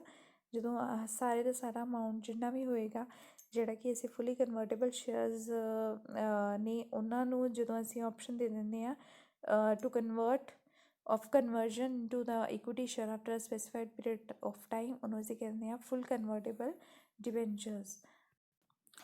next ਹੈ partly convertible debentures। partly convertible debentures ਕਿਹੜੇ ਨੇ? part of the debentures is converted into the shares and other securities and the remaining part debentures is paid in cash। ਮਤਲਬ ਅਸੀਂ wind up ਦੇ case ਵਿੱਚ ਕੀ ਹੈ ਕੁਛ ਡਿਬੈਂਚਰਸ ਨੂੰ ਆਪਸ਼ਨ ਦੇ ਦਿੱਤਾ ਕਿ ਤੁਸੀਂ ਕੀ ਹੈ ਸ਼ੇਅਰਸ ਵਿੱਚ ਕਨਵਰਟ ਹੋ ਦਿਓ, ਕੁਛ ਨੂੰ ਆਪਸ਼ਨਸ ਦੇ ਦਿੱਤਾ ਹੈ ਕਿ ਤੁਹਾਨੂੰ ਜਿਹੜਾ ਵਾ ਅਸੀਂ ਰਿਮੇਨਿੰਗ ਪਾਰਟ ਜਿਹੜਾ ਵਾ ਤੁਹਾਨੂੰ ਕੈਸ਼ ਪੇ ਕਰ ਦੇਵਾਂਗੇ। ਨੈਕਸਟ ਹੈ ਨਾਨ ਕਨਵਰਟੇਬਲ ਡਿਬੈਂਚਰਸ ਜਿਹਨਾਂ ਨੂੰ ਕੀ ਆ ਕਿਸੇ ਤਰ੍ਹਾਂ ਦੀ ਵੀ ਰਾਈਟ ਨਹੀਂ ਹੈ to convert themselves in the shares. Next ਹੈ ਬੱਚੇ ਪਰਫਾਰਮੈਂਸ ਦੇ ਪੁਆਇੰਟ ਆਫ ਵਿਊ ਤੋਂ ਰਿਡੀਮੇਬਲ ਡਿਬੈਂਚਰਸ। ਰਿਡੀਮੇਬਲ ਡਿਬੈਂਚਰਸ ਕਿਹੜੇ ਹੁੰਦੇ ਨੇ? These debentures the payment of which is refunded by the company after definite period are called the redeemable debentures. So redeemable debentures ਕਿਹੜੇ ਨੇ? ਜਿਨ੍ਹਾਂ ਨੂੰ ਕੀ ਕੁਛ ਟਾਈਮ ਪੀਰੀਅਡ ਬਾਅਦ ਜਿਹੜਾ ਵਾ ਉਹ ਰਿਡੀਮ ਕਰ ਦਿੱਤਾ ਜਾਂਦਾ ਵਾ। Debentures are redeemable after the expiry of specified period of time at par premium discount 'ਤੇ ਵੀ ਕੀਤਾ ਜਾ ਸਕਦਾ ਵਾ by purchasing in the open market at any time at the time prevailing in the market by annual drawings ਮਤਲਬ redeemable debentures ਜਿਹੜੇ ਨੇ ਸੋ redeemable debentures ਨੂੰ ਅਸੀਂ ਰਿਡੀਮ ਕਰ ਦਿੱਤਾ ਐਟ ਪਾਰ 'ਤੇ ਜਾਂ ਐਟ ਪ੍ਰੀਮੀਅਮ 'ਤੇ ਜਾਂ ਐਟ ਡਿਸਕਾਊਂਟ 'ਤੇ ਜਾਂ ਅਸੀਂ ਉਹਨਾਂ ਨੂੰ ਓਪਨ ਮਾਰਕੀਟ ਵਿੱਚ ਜਿਹੜਾ ਮਾਰਕੀਟ ਦੇ ਵਿੱਚ ਪ੍ਰਾਈਸ ਪ੍ਰਵੇਲ ਹੈਗਾ ਵਾ ਉਹਦੇ ਉੱਤੇ ਜਿਹੜਾ ਵਾ ਅਸੀਂ ਉਹਨਾਂ ਨੂੰ ਰਿਡੀਮ ਕਰ ਦਿੱਤਾ ਰੀਪੇਮੈਂਟ ਕਰ ਦਿੱਤੀ ਜਾਂ ਐਨੂਅਲ ਡਰਾਇੰਗਸ ਕਰਕੇ ਵੀ ਜਿਹੜੀ ਅਸੀਂ ਰੀਪੇਮੈਂਟ ਕਰ ਸਕਦੇ ਹਾਂ। ਨੈਕਸਟ ਹੈ ਰਿਡੀਮੇਬਲ ਡਿਬੈਂਚਰਸ। ਇਹ ਰਿਡੀਮੇਬਲ ਡਿਬੈਂਚਰਸ ਕਿਹੜੇ ਹੁੰਦੇ ਨੇ ਜਿਨ੍ਹਾਂ ਨੂੰ ਕਿ ਅਸੀਂ ਫਿਕਸ ਡੇਟ ਤੋਂ ਬਾਅਦ ਵੀ ਜਿਹੜਾ ਵਾ ਉਹ ਰਿਡੀਮ ਨਹੀਂ ਕਰ ਸਕਦੇ। In respect of these debentures issuing company does not fix any date of which by which they should be redeemed and the holders of debentures cannot be demand payment from the company as long as it is going concern। ਠੀਕ ਹੈ, ਜਦੋਂ ਤੱਕ company ਚੱਲ ਰਹੀ ਹੈ ਜਿਹੜੀ ਉਹ ਜਿਹੜਾ ਕੰਮ ਚੱਲ ਰਿਹਾ ਹੈ ਉਹ ਉਨੀ ਦੇਰ ਤੱਕ ਪੇਮੈਂਟ ਜਿਹੜੀ ਹੈ ਡਿਬੈਂਚਰਸ ਜਿਹੜੇ ਡਿਮਾਂਡ ਕਰ ਸਕਦੇ ਆ। ਬਟ ਅਗਰ ਕੰਪਨੀ ਕਿਸੇ ਤਰ੍ਹਾਂ ਬੰਦ ਹੋ ਜਾਂਦੀ ਹੈ ਉਸ ਕੇਸ ਵਿੱਚ ਜਿਹੜੀ ਆ ਉਹ ਡਿਬੈਂਚਰ ਹੋਲਡਰ ਜਿਹੜੇ ਇਰਰੀਡਿਮੇਬਲ ਡਿਬੈਂਚਰਸ ਹੋਣਗੇ ਉਹ ਜਿਹੜਾ ਵਾ ਉਹ ਡਿਮਾਂਡ ਨਹੀਂ ਕਰਨਗੇ। ਨੈਕਸਟ ਹੈ priority point of view. Priority point of view ਦਾ ਮਤਲਬ ਕਿ ਕਿਸ ਤਰ੍ਹਾਂ ਦੀ ਪ੍ਰਾਇਓਰਿਟੀ ਮਤਲਬ ਜਿਹੜੀ ਰੀਪੇਮੈਂਟ ਦੀ priority. Debentures are payable first out of the property on which the company related treated as charge. ਜਿਹਦੇ ਅਗੇਂਸਟ ਕੰਪਨੀ ਨੇ ਚਾਰਜ ਦਿੱਤਾ ਵਾ ਸਭ ਤੋਂ ਪਹਿਲਾਂ ਉਹ ਪ੍ਰੋਪਰਟੀ ਯੂਜ਼ ਹੋਏਗੀ ਡਿਬੈਂਚਰਸ ਨੂੰ ਪੇ ਆਊਟ ਕਰਨ ਵਾਸਤੇ। Second mortgage debentures are payable after satisfying the claim of the first debentures holder out of the balance left from the realized value of security offered by the company। So second mortgage ਕਦੋਂ ਹੋਏਗਾ ਜਦੋਂ ਕੀ ਹੈ ਜਦੋਂ company ਜਿਹੜਾ ਆਪਣਾ first ਮੋਰਟਗੇਜ ਜਿਹੜਾ ਹੋਏਗਾ ਉਹਨੂੰ ਖ਼ਤਮ ਕਰ ਲਏਗੀ। ਮਤਲਬ ਜਿਹੜਾ ਫਸਟ ਪ੍ਰੋਪਰਟੀ ਜਿਹੜੀ ਯੂਜ਼ ਕਰਨੀ ਸੀ ਉਹਨੂੰ ਜਿਹੜਾ ਵੀ ਯੂਜ਼ ਕਰ ਲਿਆ ਜਾਏਗਾ। ਉਸ ਤੋਂ ਬਾਅਦ ਜਿਹੜਾ ਬੈਲੈਂਸ ਬਚੇਗਾ ਉਹ ਕੀ ਹੈ ਉਹਦੇ ਵਾਸਤੇ ਜਿਹੜੇ ਆ ਉਹ ਸੈਕਿੰਡ ਮੋਰਟਗੇਜ ਵਾਲੇ ਐਸੈਟਸ ਜਿਹੜੇ ਆ ਯੂਜ਼ ਕੀਤੇ ਜਾਣਗੇ। ਸੋ ਇਹ ਹੋ ਗਏ ਸਾਡੇ ਹਾਲੇ ਤੱਕ ਜਿਹੜੇ ਕੰਪਲੀਟ ਹੋ ਗਏ ਨੇ ਉਹ ਹੋ ਗਏ ਨੇ ਡਿਫਰੈਂਟ ਟਾਈਪਸ ਆਫ ਡਿਬੈਂਚਰਸ ਦੀਆਂ ਡਿਫਰੈਂਟ ਟਾਈਪਸ ਕੀ ਨੇ। ਨੈਕਸਟ ਹੈ coupon rate. Usually the debentures are issued with a specific rate of interest that is called the coupon rate. The specified rate may be either fixed or floating. Floating interest rate is usually tagged with the bank rate and the yield on treasury bond plus reward or risk. Since the bank rate and yield in treasury securities keep on fluctuating over the time, any charge company compensated in the risk premium। So debentures ਜਿਹੜੇ rate 'ਤੇ issue ਕੀਤੇ ਜਾਂਦੇ ਨੇ ਉਹਨੂੰ ਅਸੀਂ ਕਹਿੰਦੇ ਹਾਂ coupon rate ਮਤਲਬ ਜਿੱਤੇ ਜਿਹੜੇ ਉਹ ਡਿਬੈਂਚਰਸ ਨੇ ਇਸ਼ੂ ਕੀਤੇ ਗਏ ਨੇ। So that rate can be fixed or floating ਜਿਹੜਾ ਵਾ ਫਲੋਟਿੰਗ ਹੋ ਸਕਦਾ ਵਾ। ਇਹਨੂੰ ਕੀ ਅਸੀਂ ਬੈਂਕ ਰੇਟ ਦੇ ਅਕੋਰਡਿੰਗ ਜਿਹੜਾ ਵਾ ਉਹ ਬੈਂਕ ਰੇਟ ਦੇ ਨਾਲ ਕੀ ਕਨੈਕਟ ਕਰ ਦਿੱਤਾ ਵਾ। ਜਿੱਦਾਂ ਬੈਂਕ ਦੇ ਜਿਹੜੇ ਉਹਦੇ ਸੇਵਿੰਗਸ ਦੇ ਜਾਂ FD ਦੀ ਜਿਹੜੀ ਇੰਟਰਸਟ ਰੇਟਸ ਨੇ ਉਹ ਉੱਪਰ ਥੱਲੇ ਹੁੰਦੇ ਰਹਿੰਦੇ ਨੇ ਅਕੋਰਡਿੰਗ ਟੂ ਦਾ ਰਿਵਾਰਡ ਔਰ ਰਿਸਕ। ਉਸੇ ਅਕੋਰਡਿੰਗ ਹੀ ਇਹਨਾਂ ਨੇ ਕੂਪਨ ਰੇਟ ਵੀ ਜਿਹੜਾ ਵਾ ਉਹਦੇ ਨਾਲ ਲਿੰਕ ਕਰ ਦਿੱਤਾ ਹੈ। ਨੈਕਸਟ ਹੈ ਸੋ ਸਟੂਡੈਂਟਸ ਨੈਕਸਟ ਹੈ zero coupon bond. Zero coupon bond ਕਿਹੜੇ ਬੌਂਡ ਹੈਗੇ ਨੇ ਜਿਹਨਾਂ ਨੂੰ ਕੀ ਆ ਅਸੀਂ ਕਿਸੇ ਵੀ specified rate of interest like ਅਸੀਂ ਪਹਿਲਾਂ ਹੀ ਪੜ੍ਹ ਚੁੱਕੇ ਹਾਂ ਕਿ ਡਿਬੈਂਚਰਸ 'ਤੇ ਕੀ ਆ ਇੱਕ ਰੇਟ ਆਫ ਇੰਟਰਸਟ ਜਿਹੜਾ ਵਾ ਉਹ ਦਿੱਤਾ ਜਾਂਦਾ ਵਾ।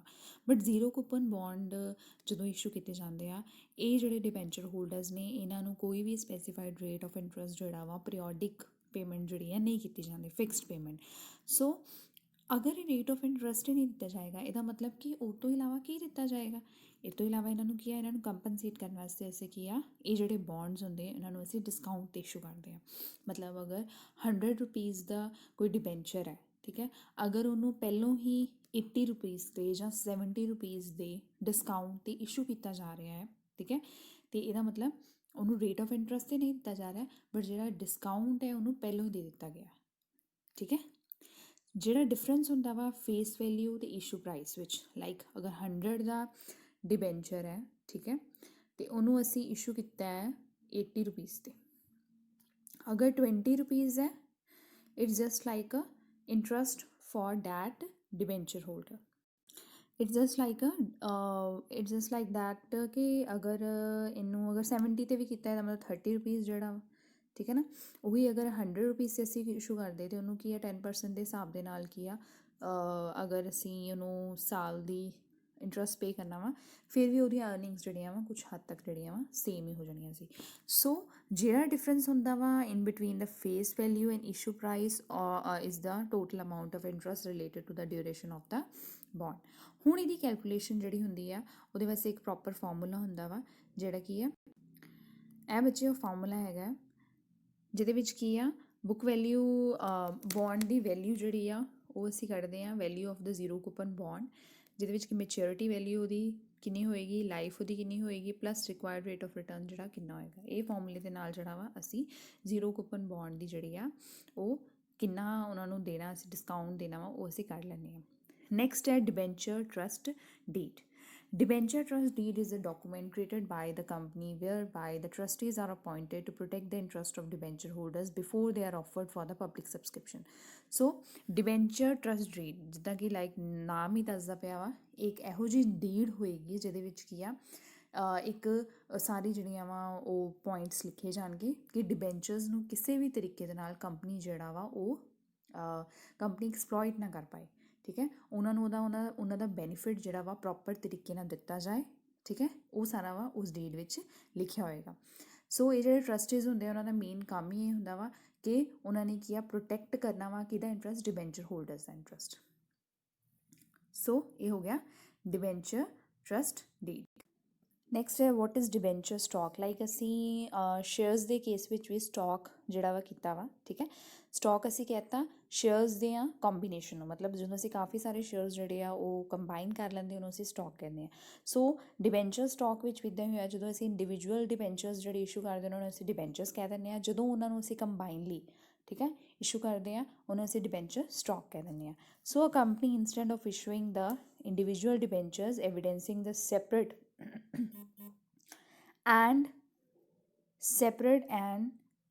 distinct debt may create one loan fund known as debenture stock. ਸੋ ਡਿਬੈਂਚਰਸ ਜਿਹੜੇ ਆ ਇੱਦਾਂ ਇਸ਼ੂ ਕਰ ਦਿੱਤੇ ਜਾਂਦੇ ਆ, ਮਤਲਬ ਉਹ ਸਟਾਕ ਦੀ ਫਾਰਮ ਵਿੱਚ ਇਸ਼ੂ ਕੀਤੇ ਜਾਂਦੇ ਆ, ਯੂਨਿਟਸ ਦੀ ਫਾਰਮ ਵਿੱਚ ਨਹੀਂ, ਉਹਨਾਂ ਨੂੰ ਫ੍ਰੈਕਸ਼ਨਸ ਵਿੱਚ। ਲਾਈਕ ਇੱਕ ਡਿਬੈਂਚਰ, ਦੋ ਡਿਬੈਂਚਰ ਨਹੀਂ ਅਸੀਂ ਕਹਾਂਗੇ, 100 ਦਾ ਇੱਕ ਲੋਟ ਆ, 200 ਦਾ ਇੱਕ ਲੋਟ ਹੈ ਡਿਬੈਂਚਰਸ ਦਾ ਜਿਹੜਾ ਕਿ ਸਟਾਕ ਦੀ ਫਾਰਮ ਵਿੱਚ, ਜਿਹਨੂੰ ਅਸੀਂ ਸਟਾਕ ਦਾ ਨਾਮ ਦਿੱਤਾ ਵਾ, ਉਹਨੂੰ ਅਸੀਂ ਇਸ਼ੂ ਕਰਨ ਲੱਗੇ ਹਾਂ। ਨੈਕਸਟ ਹੈ difference in debentures and debenture stock. Debentures ਜਿੱਦਾਂ ਅਸੀਂ ਸ਼ੇਅਰਸ ਅਤੇ ਸਟਾਕ ਵਿੱਚ ਡਿਫਰੈਂਸ ਕੀਤਾ ਸੀ, ਉਸੇ ਤਰ੍ਹਾਂ ਹੀ ਅਸੀਂ ਡਿਬੈਂਚਰਸ ਅਤੇ ਡਿਬੈਂਚਰ ਸਟਾਕ ਵਿੱਚ ਦੇਖਾਂਗੇ। Debentures need not be fully paid. Debentures ਦਾ ਜ਼ਰੂਰੀ ਨਹੀਂ ਹੈ ਕਿ ਉਹ ਫੁਲੀ ਪੇਡ ਹੋਣ। ਠੀਕ ਹੈ, ਡਿਬੈਂਚਰਸ ਜਿਹੜੇ ਆ ਫੁਲੀ ਪੇਡ ਹੋਣਾ ਜ਼ਰੂਰੀ ਨਹੀਂ ਹੈ। ਠੀਕ ਹੈ, ਜਦੋਂ ਕਿ ਡਿਬੈਂਚਰਸ ਸਟਾਕ ਜਿਹੜਾ ਹੋਏਗਾ ਹਮੇਸ਼ਾ ਫੁਲੀ ਪੇਡ ਹੋਏਗਾ। Debentures can be issued only in units, full units. Debentures ਜਿਹੜੇ ਅਸੀਂ ਯੂਨਿਟਸ ਵਿੱਚ ਜਿਹੜੇ ਇਸ਼ੂ ਕਰ ਸਕਦੇ ਹਾਂ, ਬਟ ਡਿਬੈਂਚਰ ਸਟਾਕ ਜਿਹੜਾ ਹੋਏਗਾ ਹਮੇਸ਼ਾ ਫ੍ਰੈਕਸ਼ਨਸ 'ਚ ਹੋਏਗਾ। Debentures have the identity in terms of members assign to them.